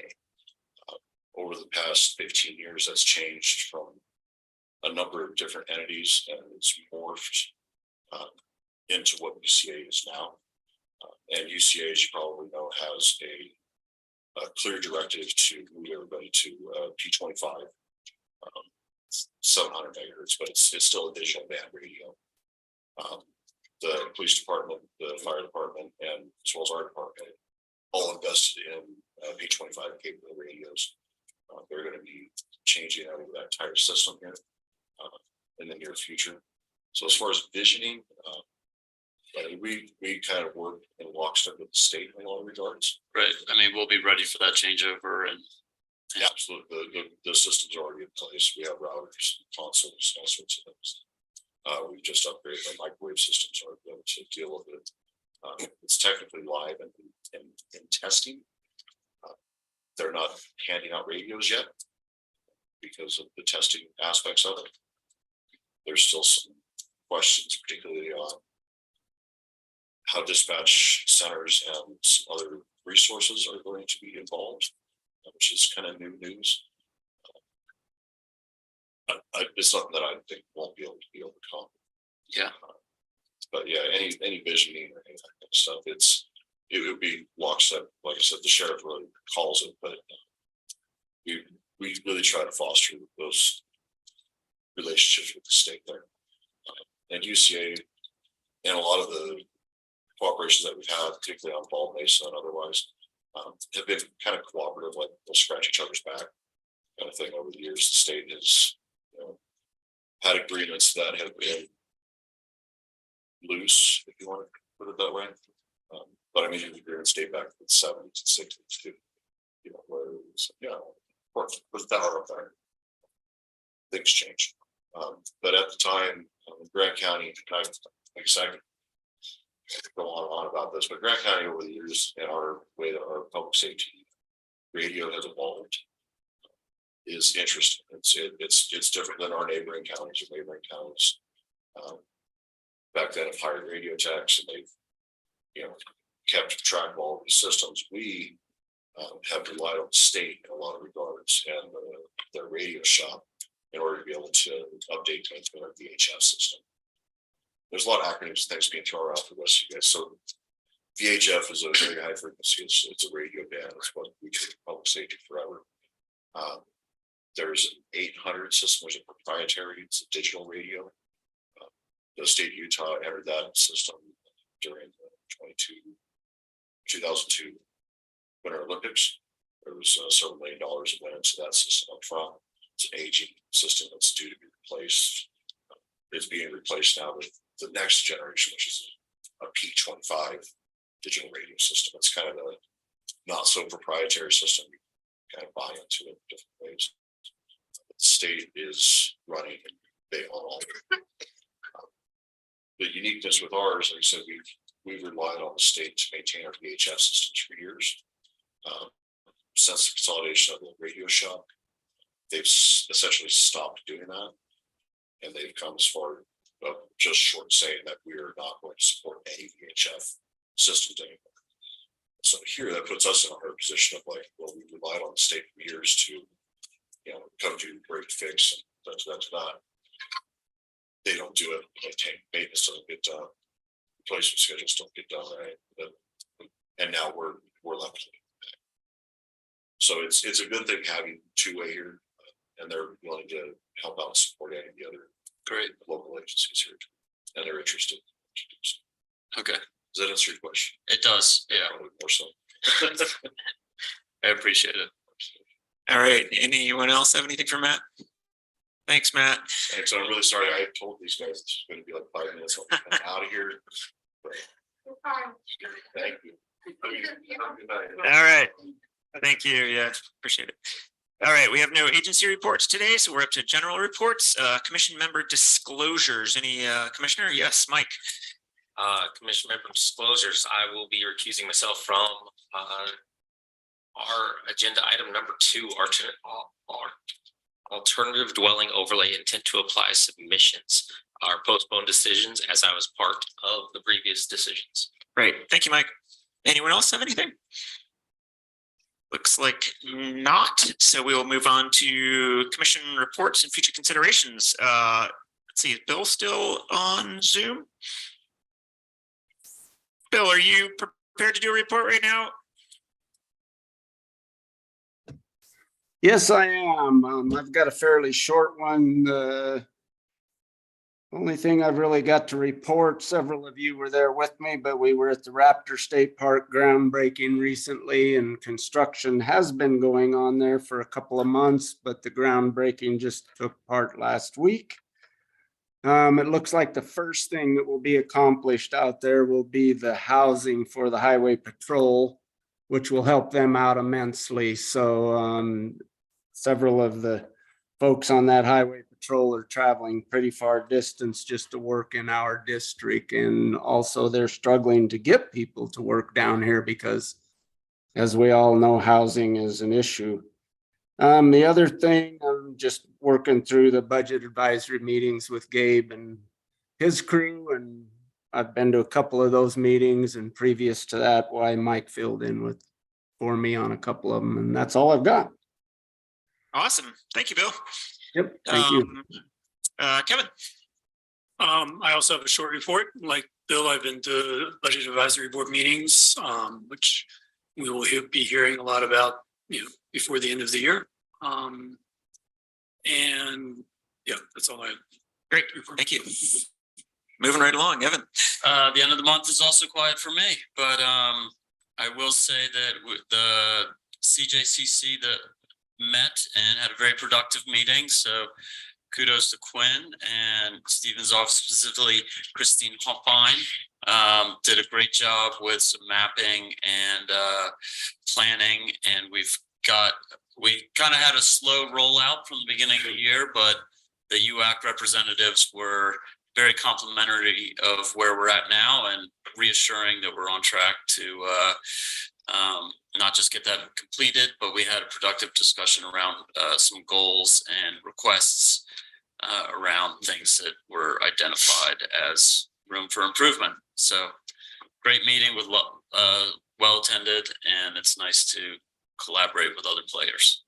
Awesome. Mike. I too, along with several of you, have been to the budgeting meetings, and you will continue to see me showing up there. Not attended, I missed Recreation Special Service District meeting due to a conflict of timing on that one, but I have more meetings coming up in actually 7 days. So coming up on a couple more meetings, so not really anything to disclose. All right, Trish.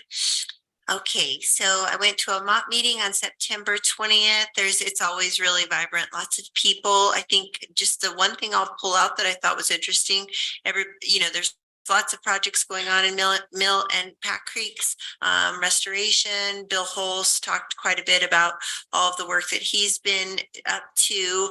The trail ambassadors did a little presentation, and that was the one thing I thought I would reflect that it was of interest, that they collect 2 tons of human waste per year in wag bags. That's a lot. That's a lot. I know. Lovely, right? Per wag, that's a lot of wag bags. Right. But it is not within our soil or water system, so that's nice. I went to actually a meeting out in the Matheson Preserve with USGS, UGS, and Division of Water Resources and Utah Division of Wildlife Resources, and looked at the brine. It was pretty interesting, the research that's being done out there on the brine layer, which is and so there's basically monitoring going on all within our wetlands, and that brine layer in some areas is very, very close to the surface, which, as you can imagine, is bad for water because then you have salty water. It's crazy, the research that's going on. At a certain point, you would think it's fairly deep in the sense that we're overlaying the Paradox formation, and that is salty, but there's actually kind of an intermittent brine layer. So all really concerning in the sense that, if one of the things I reflected before is we don't have fresh water going into those systems, that brine layer can really inundate the wetlands. Just so you guys know, kind of again to reiterate, the wetlands, the water sources for the wetlands is groundwater that's coming out of the valley fill. So again, really looking at that valley fill aquifer and making sure that we're not losing it is extremely important. The springs, so the main springs that feed the wetlands are The Skakel Springs, Moab Springs that comes out of the Moab Springs Ranch, and then Duck Springs that comes out of the old water park. And so all of those, so again, when we talk about development, if we talk about development in the city of Moab and utilizing all their water resources, you know, you're talking about using up Skakel Springs. And so inevitably really affecting our wetlands resources. And also the interesting thing that Mark Stilson pointed out, which I thought was really interesting, was the bird preserve. So Pete Bird specifically, and the Bondermans, that's actually a big, you know, infusion of water in the sense that they're flood irrigating, and that water is actually a great amount of it's going back into the wetlands. So that's kind of interesting. And then lastly, which I think is interesting for us, is we're still not using our wastewater out of our water treatment plant, right? We take that water and we dump it in the river, you know? And so we're one of the few municipalities that do not take that wastewater and use it again in some manner, which is kind of interesting. And it's something to really look at in the future. So one way to use that water is to just pump it out into the wetlands, and it would, you know, entail some infrastructure, but it's like, okay, if, you know, it's a way to reuse that water again. So it would just take, my understanding is it is another treatment before it could be pumped out into the wetlands, but it's something of interest. So we just dumping it back into the river. I went to the groundbreaking at the Utah Raptor State Park. Really exciting. Again, thank you, Mary, for all of your work. It's amazing. It's really exciting. Pretty cool stuff. I went to a forest plan revision meeting with Jacques, with Brian Murdoch from the Forest Service, and Michael Engelhardt. Michael Engelhardt, thank you. And so really kind of interesting to talk about that process. It hasn't been done since 1986. Amazing. That's a long time. That's when I graduated from high school. Me too. That was long. That was a long time ago. Planning Commission, nothing too exciting. We did have a rezone request come. It was really vibrant conversation, so I appreciated that. That'll be coming to us pretty soon. I went to a GWISA meeting. A lot of things going on out at GWISA. I think a few things I'll go over. Ken's Lake statistics, which I think are always interesting. So right now we're at 2199 acre feet. The lake is, has been extremely full. Last year at this time it was 1612. In 2021 it was 724. Just to kind of give you kind of that, that time frame. Again, year to date precipitation doesn't feel like it, but we're way above average. Our soil moisture, unfortunately, is way below average. So at 9,500 feet, it's 25% saturation. So again, kind of the overall picture of climate and water resources, one of the big things to look at is soil moisture, and soil moisture is low, right? We're just not retaining moisture within our soil.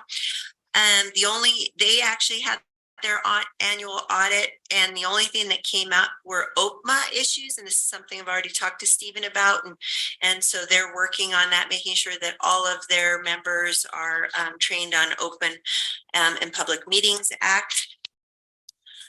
We're still seeming to have some issues with understanding the Water Conservancy District and board appointments, and so what we've decided is their next meeting, we're going to have somebody come down from the state to clarify, Utah State Code and how to appoint members to that board, because there's 3 board appointments coming up at the end of January. Sorry, Jerry McNeely's position will be coming up.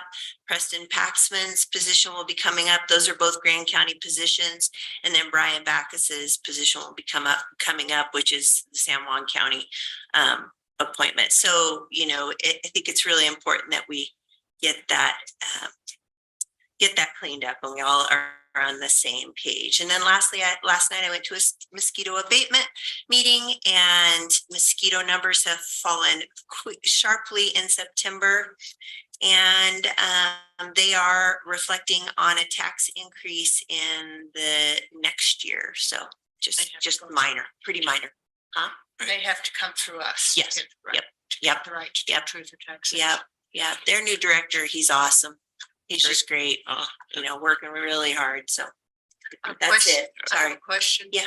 Was there someone from the city on that tour you did in the Matheson? There was Okay, so their they're- new, what is their, Mike, yes, Black?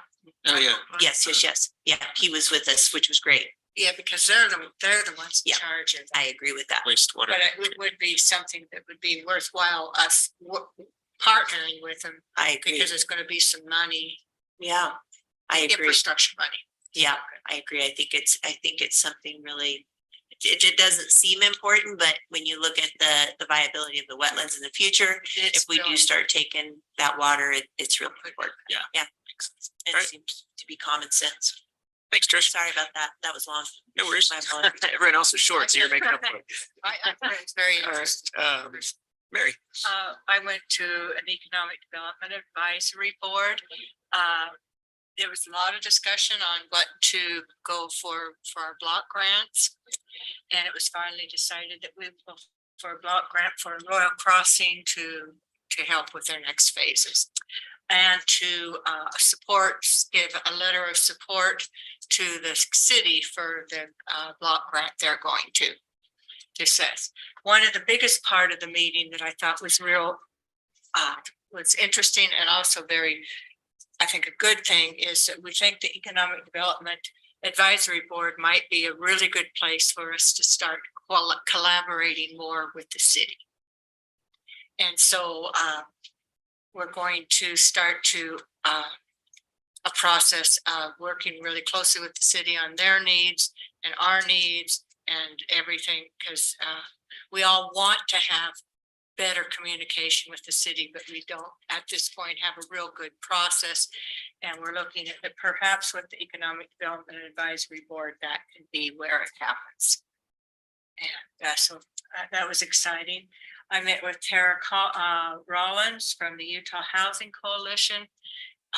Talked about issues with the housing, and we talked a lot about how important the state legislators are with housing, and about working with the Utah Housing Coalition and Cody Stewart, and getting some people to come down from the state in November to give them a tour of what we're doing for affordable and assured housing, as well as big buzzword now in the state is childcare. And we've made some real progress, and we've dealt with childcare in a very unique way. And so I think it would be very exciting to have some people from the state that see what we're doing and see that we're doing good works. So that was good. And then on Saturday, I went on the arts trail and saw the new statues. There's 13 new statues put up in the town. I highly recommend you walk around and look at them. It's not that hard. You just start at Lark and you walk up to, you see them as you go up to the Hoodoo and then around, and they're just, every year I think they're getting more and more, the quality of the artwork we're getting is exciting. And this year, the one that was purchased is being placed over on the west side of town, which is nice because so far everything's been on the east side. Sounds like Salt Lake. And so that's really exciting that we're going to have that. And so, yes, that's about all. I was gone most of the time. So thank you. That's all I have to report. Thanks, Mary. And I attended a Historic Preservation Committee meeting where we voted to recommend our own Alicia Oliver to the board. Yeah, and I think she'll be a great addition to that board. It's always a fun board. We had a historic sites tour discussion at that. Yeah, so we're forwarding that for like a, just a self-guided walking tour of historic sites in town, and taking next steps to contact the landowners just to make sure that it's cool with them that people might be stopping and gawking at their residence or place of business, among other things. I also attended the Utah Raptor State Park groundbreaking that was mentioned. That's great. I'm so pleased to see that moving forward. It's going to be a great asset, and as well as the Manti LaSalle National Forest management plan review that Trish talked about.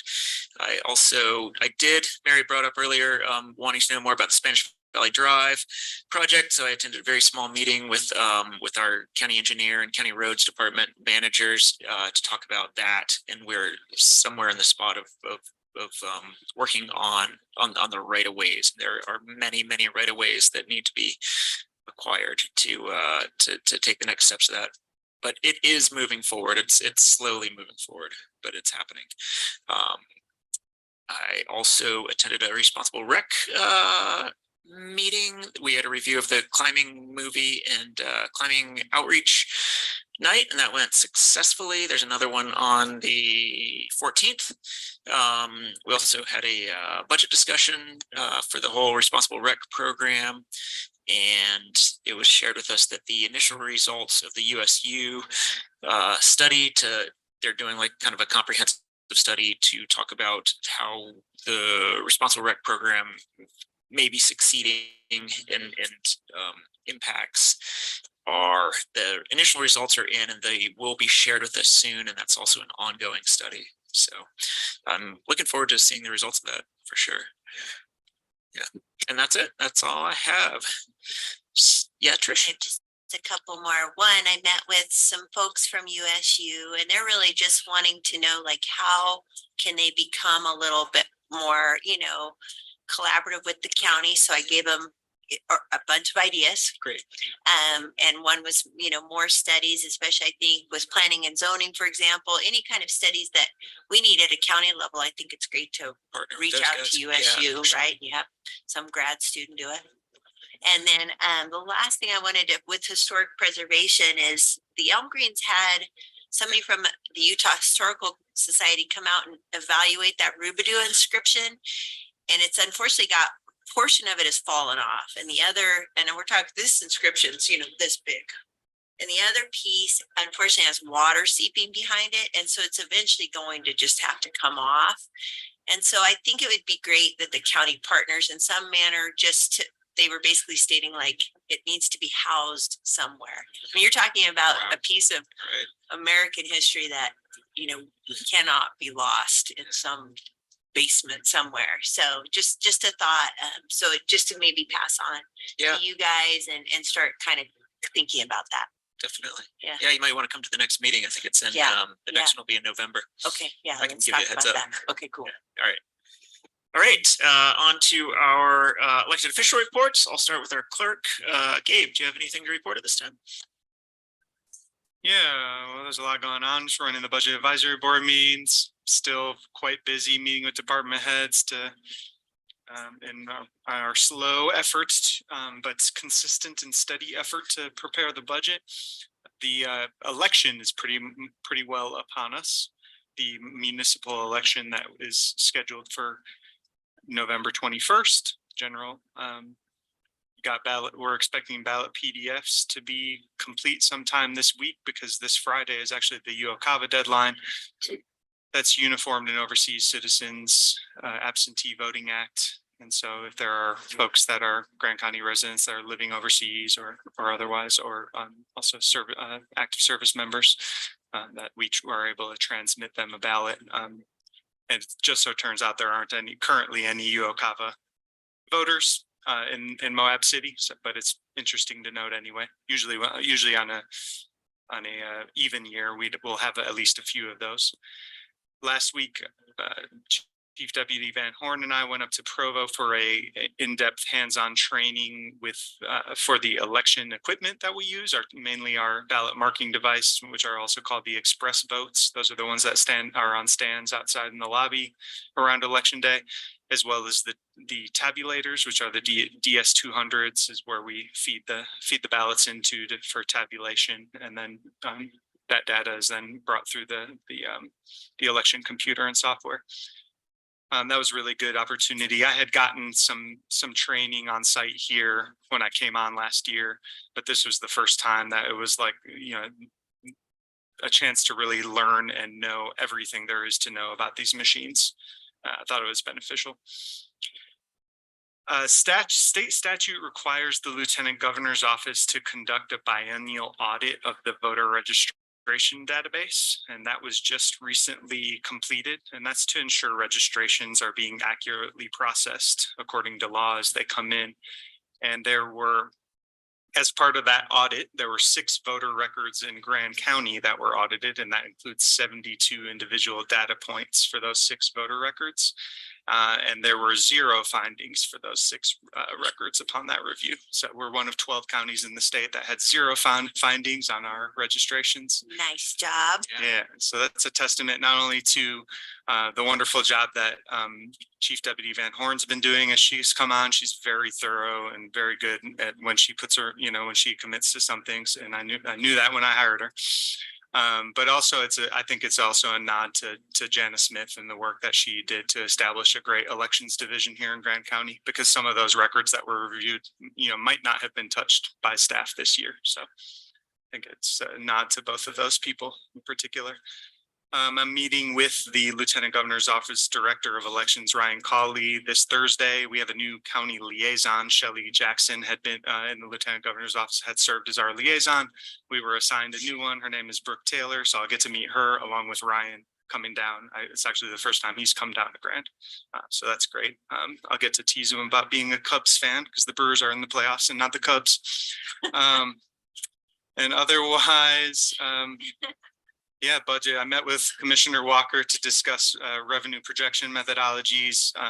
And I do expect to receive some analysis by the end of this week from our hired budget consultant, Cody Dieter. So there's going to be some more things to chew on with regards to the bigger picture and the budget. So more to come on that. Thanks. Thanks, Gabe. Attorney Stocks? I had an opportunity to go to the Utah Prosecution Conference in Bryce Canyon. It was a 3-day affair where we focused on tips and strategies on all types of terrible topics such as child abuse, sex abuse on children, and other things to help us gain more information and knowledge on how to prosecute those crimes effectively. Apart from that, we also had a training for domestic violence in Moab last Friday that was very helpful. They came down and presented that here. The trainings have been very, very great, and they're good to have, especially if they're close to home. Additionally, I want to give a plug for the Family Support Center and the Children's Justice Center. Tomorrow night, they're celebrating their 25th year of servicing families in the Grand County area.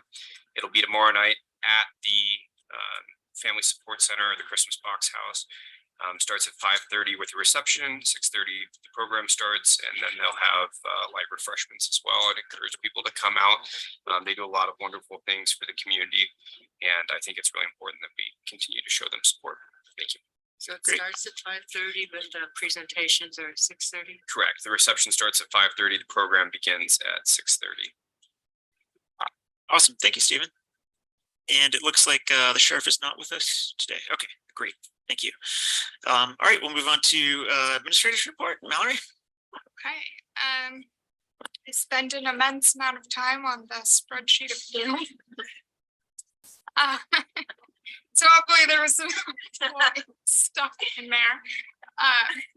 Let's see, we had a very, very small just staff kind of kick off today with better destinations.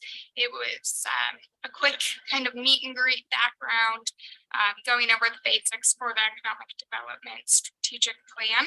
I think they're going to have a executive steering committee that will just make decisions about the not so fun stuff, like what's the next meeting date, where will it be, what time. So that will come next, but then I think next month, you say they'll start having actual like engagement things. They'll be here in November doing some in-person meetings, getting to know people and some of the needs. So that is exciting. And I have to say, I completely checked out when contractor was actually selected.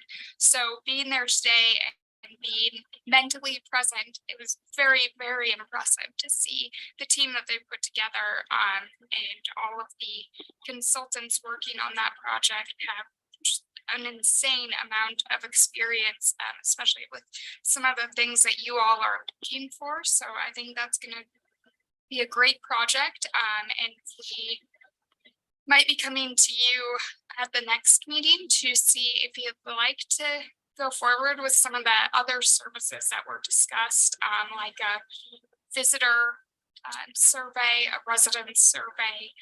So we just want to make sure that that's something you're still interested in. We, as Jacques said, had a very small bike path or multi-use path meeting. I failed to send Bill the meeting invite, so he was not there. I'm sorry, Bill. Bill Winfield, that is. Bill yeah. Jackson was there. We are hoping to have another one next week, and hopefully, at the second meeting or the 1st of November, have a acquisition policy. Because that will be one of our big next steps, is that you all will actually have to adopt that. And then I imagine at the meeting following that or closely after, we'll have some kind of a consultant agreement coming to you guys. So that's slowly moving along. Quinn and I, like I mentioned earlier, we met with the folks with rural communities. I can't remember their exact firm name, but the consultants for the office feasibility study. We did kind of a reconnect meeting, and I'm running through some of their old drafts and just making notes of what has changed since. And they're going to get back at it and set up a meeting. I think a big one will be meeting with Jameson, because when they came down and interviewed last, Steve is in the office, and we want to make sure that Jameson's ideas and needs are heard and included in the analysis. I have these flyers that I told Biga I would share them for a film event, a little short film competition that will be on November 11th at 7 p.m. And it's called Moab Just Got Real. So the last thing I have is maybe just a thank you to Quinn. He's done an awesome job onboarding Ben Frederigal, and I think economic development survived thanks to him, and I'm certain that took some time off of his life. So shout out, and same with the Justice League. I think that's all I have. Awesome. All right. Thank you, Mallory. All right. That concludes our general report, and we will now move on to our general business action items, of which we have scant 4 on this agenda, surprisingly. And our first item is Redtail Charter Service Agreement Amendment. Mallory. Yes, Randy was kind enough to come in case there's questions, but I think this is fairly straightforward.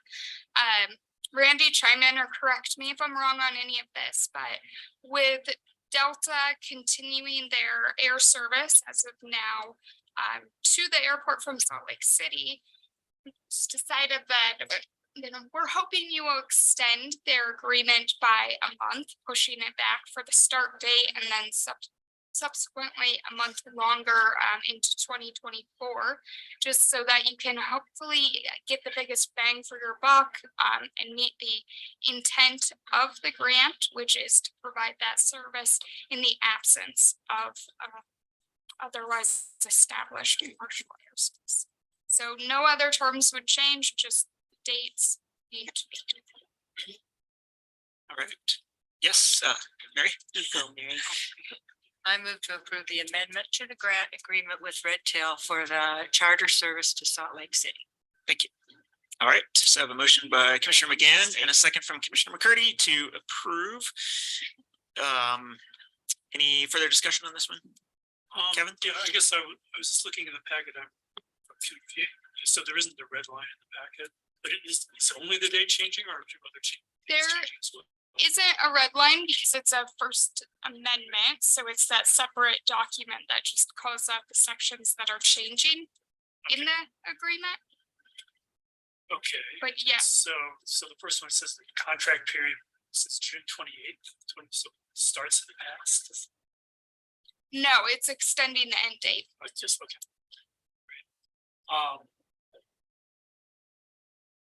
And then it also says some other sections are modified, but I don't see the original version.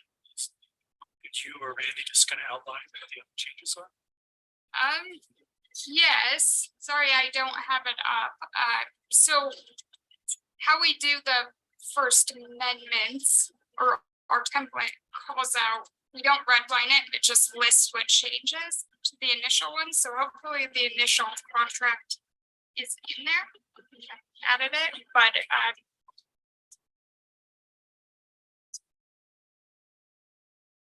yeah, it's literally just, I think, 3 sections where it is changing the start date and then in the exhibit B for the scope, it's changing the date in there. So sections 4, 6 are both changed and then the contracts down below attached. And so, for example, on contract period on 4, we're just changing September 30th, 2024 to that October. Okay, so it's only dates, but there's just they appear. Okay, thanks. I was confused. Okay, any other questions? All right, I'll call for a vote on the motion. All those in favor, raise your hands. All right, and we got Bill on there, so the motion passes unanimously.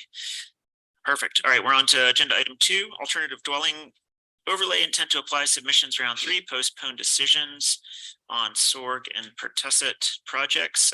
Jenna Gorney from Planning and Zoning. Yes, Stephen. Just to reiterate for folks, Commissioner McCurdy reached out as well as Chair Hadler and asked if there should be a continuing recusal of Commissioner McCurdy. It's appropriate based on the original packet of applications that came in. Commissioner McCurdy had one of those as well. So he's continuing to recuse himself tonight. Great. Thanks for the explanation. All right, Jenna. I'm gonna go ahead and share just the vicinity map, so you can get an idea while I'm reading through the staff report where these 2 properties are located. They're right beside each other. And just background on this is a carryover from our last meeting. Commissioner McGann was absent and in our workshop on the intent to apply submissions. When we had a straw poll, these we had 5 commissioners and these were, there was 3 commissioners who showed support for these projects and 2 that didn't. So we decided with Commissioner McGann absent to bring them back at this time in case they might pass. There's a good chance they might pass. So we're bringing them back in front of everybody. So the vicinity map you're looking at, the black arrow actually is pointed at 2812 Spanish Valley Drive. That is the Sarah Sorg application. And then just immediately to the south is 2810 Spanish Valley Drive, and that's the intrusives. I'll read through the staff report a little bit, then we can get back to each individual application. So kind of to reiterate a little bit of background, on September 19th, the commission did hear and consider all round 3 packages for the ADO ITA. At that meeting, commission recused himself from acting on all those ADOs. And in an effort of providing the most fair consideration of the 2 remaining applications, the commissioners chose to postpone action until today when Commissioner McGann was expected to be present. At the start of that September 19th workshop, 36 additional ADOs could have been approved within the pilot program. At that time, the ADO count was 114. The workshop that day determined that 2 projects totaling 12 additional units, bringing the total ADO count to 126. Those were viewed as best fit for the program and given the blessing to move forward. This evening's 2 applications consist of 8 units each proposing. Approval of both of these applications in total would bring the ADO count to 134 of the 150 permitted by the pilot program. And I believe there isn't another intent to apply. So that would be the total number this year, and we'd have to extend the program for there to be further consideration of ADO projects, correct? Thanks. I anticipate we'll probably have a discussion a little bit. Right. So the alternative dwellings, while part of the Grand County economy and tradition, are not appropriate in all locations. ADO districts should be applied to parcels where appropriate and compatible with adjacent land uses and neighborhoods. And when approving or denying ADO districts, the commission shall consider findings related to impacts the proposed development will have on adjacent land uses, relative availability for workforce housing, and issues for consideration, including being located in a preferred zoning district of multifamily residential, small lot residential, large lot residential, highway commercial, general business, and neighborhood commercial. Compatibility with existing community characteristics, historic use, traffic impact, and commute time, as well as relative impact on water resources and overall design. The first application discussion. This is the Sarah Sorg application located at 2812 Spanish Valley Drive. Subject property is at the corner of Spanish Valley Drive and Spanish Trail Road in an RR residential zoning district and is bound on two sides, two property lines by rural residential zoning as well. The zoning district across Spanish Valley, Spanish Trail Road is large lot residential. ADO proposes 4 ADO dwelling sites as full hookup sites on 1.01 acre, as well as a community garden. The existing structure on the property is the owner's residence. The ITA is a resubmittal as commission didn't choose this application as a best fit for the program during round 1 ITA submissions. With this resubmission, the SOAR would like to highlight that the location of the project in relation to possible future development node in the Spanish Trail area. Spanish Trail Road and Spanish Valley intersection area is identified in the 2012 general plan as a rural center already. Additionally, public workshops and land use steering committee meetings for the 2030 general plan future land use map continue to identify this corridor as a neighborhood node for future land use map. The bounds of that proposed commercial node and any accompanying residential needs is forthcoming because that planning process is still underway. Because the development is bordered on the south and west by protected zoning districts, screening would be required by the use of opaque fences, vegetative buffers, etc. Being located on the corner, the property does have 2 front yards, Spanish Valley Drive and Spanish Trail Road. As well, it offers a circular internal driveway, which has been included. The final location and access of which would be evaluated, of course, by the road supervisor and fire chief, due to the close proximity of the intersection. Lot coverage for the development is compliance. There does exist, and I will show you this. And of course, you can evaluate both projects for this as well. There's a 31-foot drainage easement located through the center of the property, which is identified as the Zone A 1% annual flood chance hazard for FEMA, an area of minimum flood hazard risk.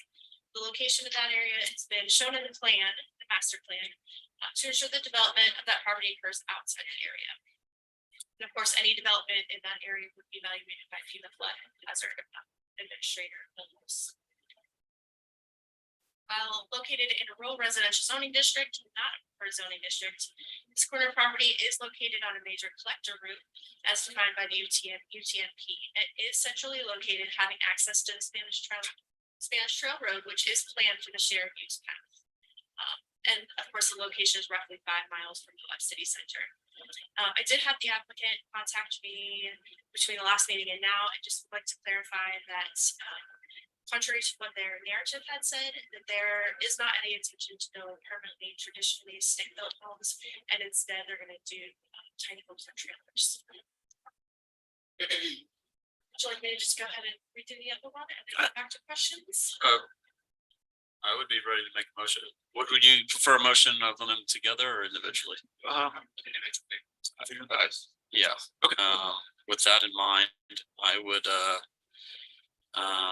go ahead and make a motion to start the discussion by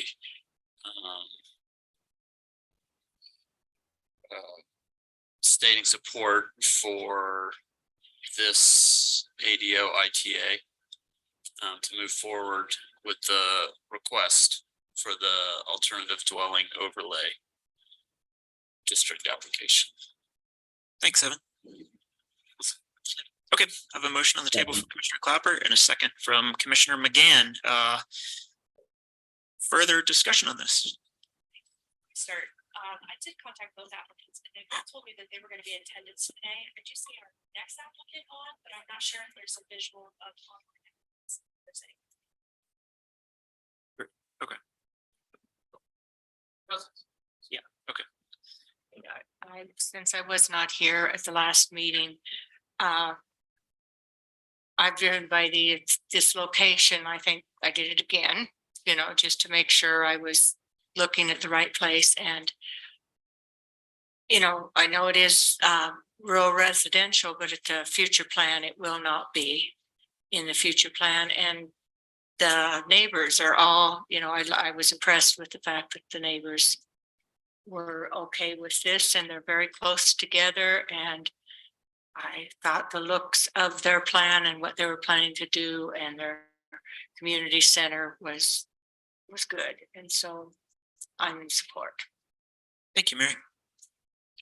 And my position hasn't changed on this since the last discussion. So I like the project. Kevin. Yeah, I guess my position also hasn't changed at all since we discussed it last week. I'll try to repeat, but I just think we can find better siting for these projects. If this was the only option, the only way to get this type of housing in the valley, I would probably be for it. But I think as time goes, we've seen more appropriate places. And I think in the future, we can see appropriate. So to me, this doesn't make the cut. Thanks, Kevin. Just to kind of reiterate where I was last week as well. I think, the fact that it's across the street from large lot residential, it is in that identified future node. The traffic impacts that Spanish Trail where the driveway is, even though the current address is Spanish Valley. The updates would be to Spanish Trail Road, which is identified as a feeder, and with the Spanish Valley pathway running to the front, I think that it can offer some good commute options without necessarily increasing traffic. So I support it. Thank you. And is Commissioner Winfield, do you have anything that you wanted to add, or before I call for a vote? I'm sorry, I can't see. Bill. I'm still in the same position I was last time. I'm in support of this. Great. All right. Anyone else have anything before I call for a vote? All right. All those in favor of the motion, raise your hand. Aye. Okay, and all opposed. All right, the motion passes 4-2 with Commissioners Hedin and Walker opposed. So we can move on to the next item. Yes, Stephen? I just want to add to Commissioner Walker's credit, it was because of him, he spoke in strong support of allowing the applicant to be able to have the opportunity. And I think that's very commendable because it wouldn't have been the necessary votes to have this go forward. So I think that's at the previous meeting. That's laudable. Thanks, Stephen. And with that, this isn't an approval of the project, it's just a suggestion. Absolutely. Yeah, and as we've seen before, that not all these have been approved at the further. Yeah, good point. Okay. Great. Go ahead, Jenna. I'm sorry. Our next application is proposing 4 ADO sites on 1.04 acres. Property's location is that of the applicant's primary dwelling and also has one existing ADU at the rear of the property. The proposed ADU units are designed behind the primary dwelling and at the rear of the property, providing privacy for those residents. The subject parcel is located within the rural residential zoning district, and while not a preferred zoning district, the property is located on Spanish Valley Drive, also a major collector per the UTNP, and would also have access to the upcoming shared use path and multimodal access for those ADO residents. Again, the Spanish Trail, Spanish Valley Drive intersection is identified in the 2012 general plan as a commercial node, and our public workshops and land use steering committee meetings have identified that this is likely a location for a mixed commercial node that could potentially support some increased residential density. There would be screening required on all sides because it's abutting a protected zone district.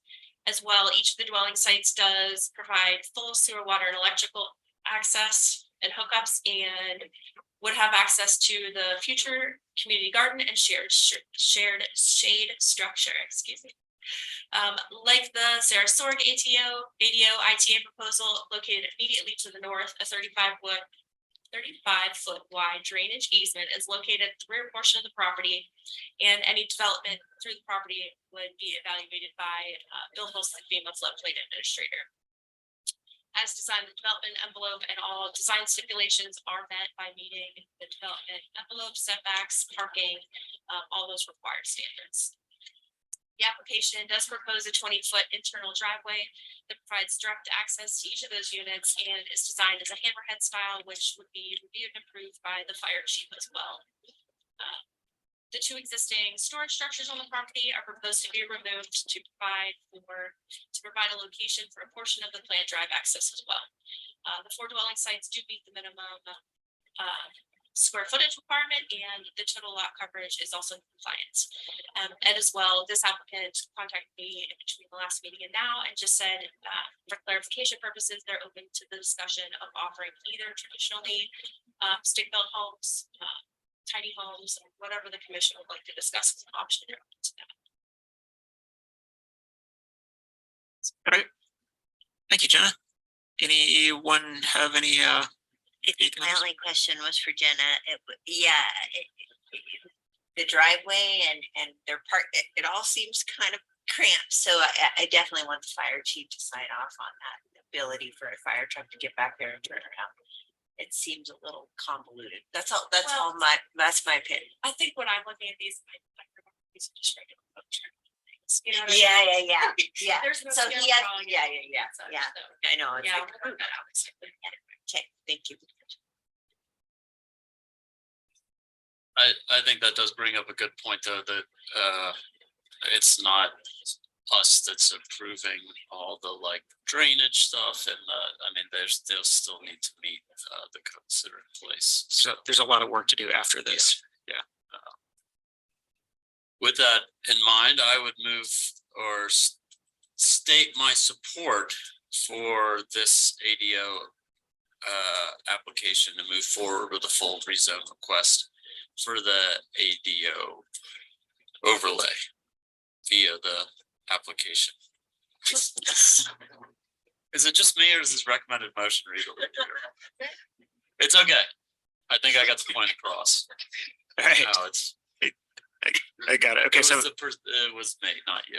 all right, the motion's on the table from Commissioner Clapper and a second from Commissioner McGann. Thank you. Further discussion of this one? Being next door to the last one, I think that a lot of the same considerations came into play for me with being located within the future node, being on a feeder road and the Spanish Valley pathway. So I'm in support of them moving forward with an application. All right, thank you, Evan. Yeah, and I would agree also as well. Anyone else? Yeah, I agree. I agree that it's almost the same location, so the same considerations apply to. Okay. I will just state that in the future, we're gonna have to do something with Spanish Valley Drive because we are throwing a lot of density in there and that road hasn't changed and it's a mess. I'll just state that. I drive it every day. All right, I'll call for a vote on the motion. All those in favor, raise your hands. Aye. And all opposed. Motion passes 4-2 with Commissioner Sedin and Walker in opposition. All right, thank you, Jenna. Yeah. All right, we're on to agenda item number 3, operating agreement between the airport and Lyft Incorporated. And this one goes to Tammy, our airport director. Or and it looks like Tara Collins is going to be on instead of Tammy. So go ahead, Tara. Yeah, we wanted to enter this contract with Lyft. So that because they're profiting from the airport, so we could make some revenue. Great.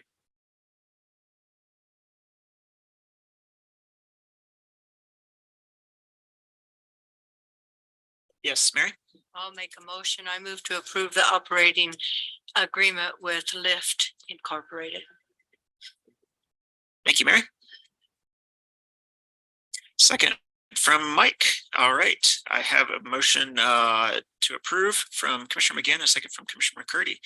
Any further discussion or questions for Tara? Seeing none, I'll call for a vote. All those in favor of the motion, raise your hands. And is Commissioner Winfield still on? All right, the motion passes 5-0 with Commissioners Winfield and Hedin absent. Thank you, Tara. Thank you. We'll move on to agenda item number 4, ratification of letter of support encouraging continued operation of national parks and public lands in the event of a federal shutdown in October of 2023. This is my agenda item, and we avoided the shutdown, and I'm super happy about that.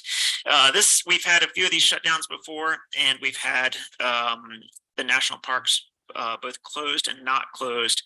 And I thought it was very important to write the letter. I've been in touch with our lobbyist, and he said it was kind of touch and go with folks as to whether that might happen. So I had this written before the event of a shutdown, and I also just wanted to use the opportunity to thank the folks at the state for having their ducks in a row to step in and keep the parks open. They're a huge part of our economy here in Moab. It's during our busy season, and I think that would be a massive negative impact to all of our businesses in our county if those parks were to shut down. And I'd also add that even the threat of shutdowns like this would go a long way towards discouraging people from coming. If it looks like people may be unsure if they'd be not able to visit Arches or Canyonlands, then some people just cancel. And I saw that when I was running a business on Main Street. We got cancellations when there was back in, I forget, I think the big one was in 2018, 2019 when the state stepped in, but there was one that was closed, I think it was 2013, where we got quite a few cancellations from that, where people just decided not to come if they couldn't visit the national park. So it's a really big deal for us. And yeah, just wanted to put that out there. Yes, Kevin. So I move to ratify the letter of support encouraging the continued operation of national parks and public lands in the event of a government shutdown. Thank you. All right. I wanted to add to that motion. Oh yeah, go ahead. I wanted to add to the motion that we use a similar letter for November 15th in 17th. Oh yes, okay. November 17th, in case we are faced with the same situation. Great point, Mary. Yeah, thanks. Okay. Thanks, Mary. I appreciate it. And I think was that a second from Commissioner Hedin? Okay. And Stephen? I was just noting that they did a 45-day stopgap. Yes. Just to hold off. They still need to pass 12 more bills by that 17th date, and turmoil and everything else in the House, it seems. Yeah, so absolutely. I would keep that, whatever draft you guys have going, ready. Thank you. Hopefully not. Yes, hopefully not. But yeah. We've reiterated this enough, I think, from everyone else, but yes, I also see that we should have this on hand for the 17th. Great. Thanks, Mike. And I just want to say thanks, Chuck, for taking the lead on this, getting it out. Yes. All right, thank you. And I think somewhat related, I believe Congressman John Curtis introduced a bill for federal reimbursement to the states if they fund the state parks when there's no. That's right. He did, and thanks to our congressman. I think the history with that was back in 2018 or 19. I forget which it was. The state did step in and fund national parks for some time, and the state was not reimbursed by the feds for that action. So, yeah. All right. I have a motion on the table to approve ratification. All those in favor of the motion, raise your hands. And the motion passes unanimously with Commissioner Winfield absent. All right, we have come to the end of our general business action items, which brings us up to our consent agenda. The consent agenda today consists of approval of meeting minutes for September 19th, 2023. Ratification of payment of bills, total bills in the amount of $1,160,576.98. Total payroll in the amount of $378,662.71. Total bills and payroll in the amount of $1,539,239.69. It also includes fiscal year 24 WRI grant 6605, a cooperative agreement between the Utah Department of Natural Resources and the Grand County Weeds Department. It includes Grand County Sheriff's Search and Rescue 2024 OHV grant. Item E was specialized service agreement between Grand County Weeds Department and Utah State University, Utah Conservation Corps. Also includes item F, Indigent Defense Commission fiscal year 24 grant agreement. Item G, search and rescue avalanche training. And finally, item H, independent contractor agreement for countertop and cabinet installation in the planning, building, and engineering, or the planning, building, and engineering building. Mike. I move to approve the consent agenda as presented. Thank you. All right, motion to approve consent agenda by Commissioner McCurdy, second by Commissioner Walker. All those in favor of the motion, raise your hands. And that passes unanimously 6-0. And it looks like we have come to the end of our meeting. We have nothing else. So at the very early hour of There's light outside. 5. Listen, Doug, this isn't the way it usually goes. But thanks for doing that for Sophia. All right. Well, it's 5:37 and I will adjourn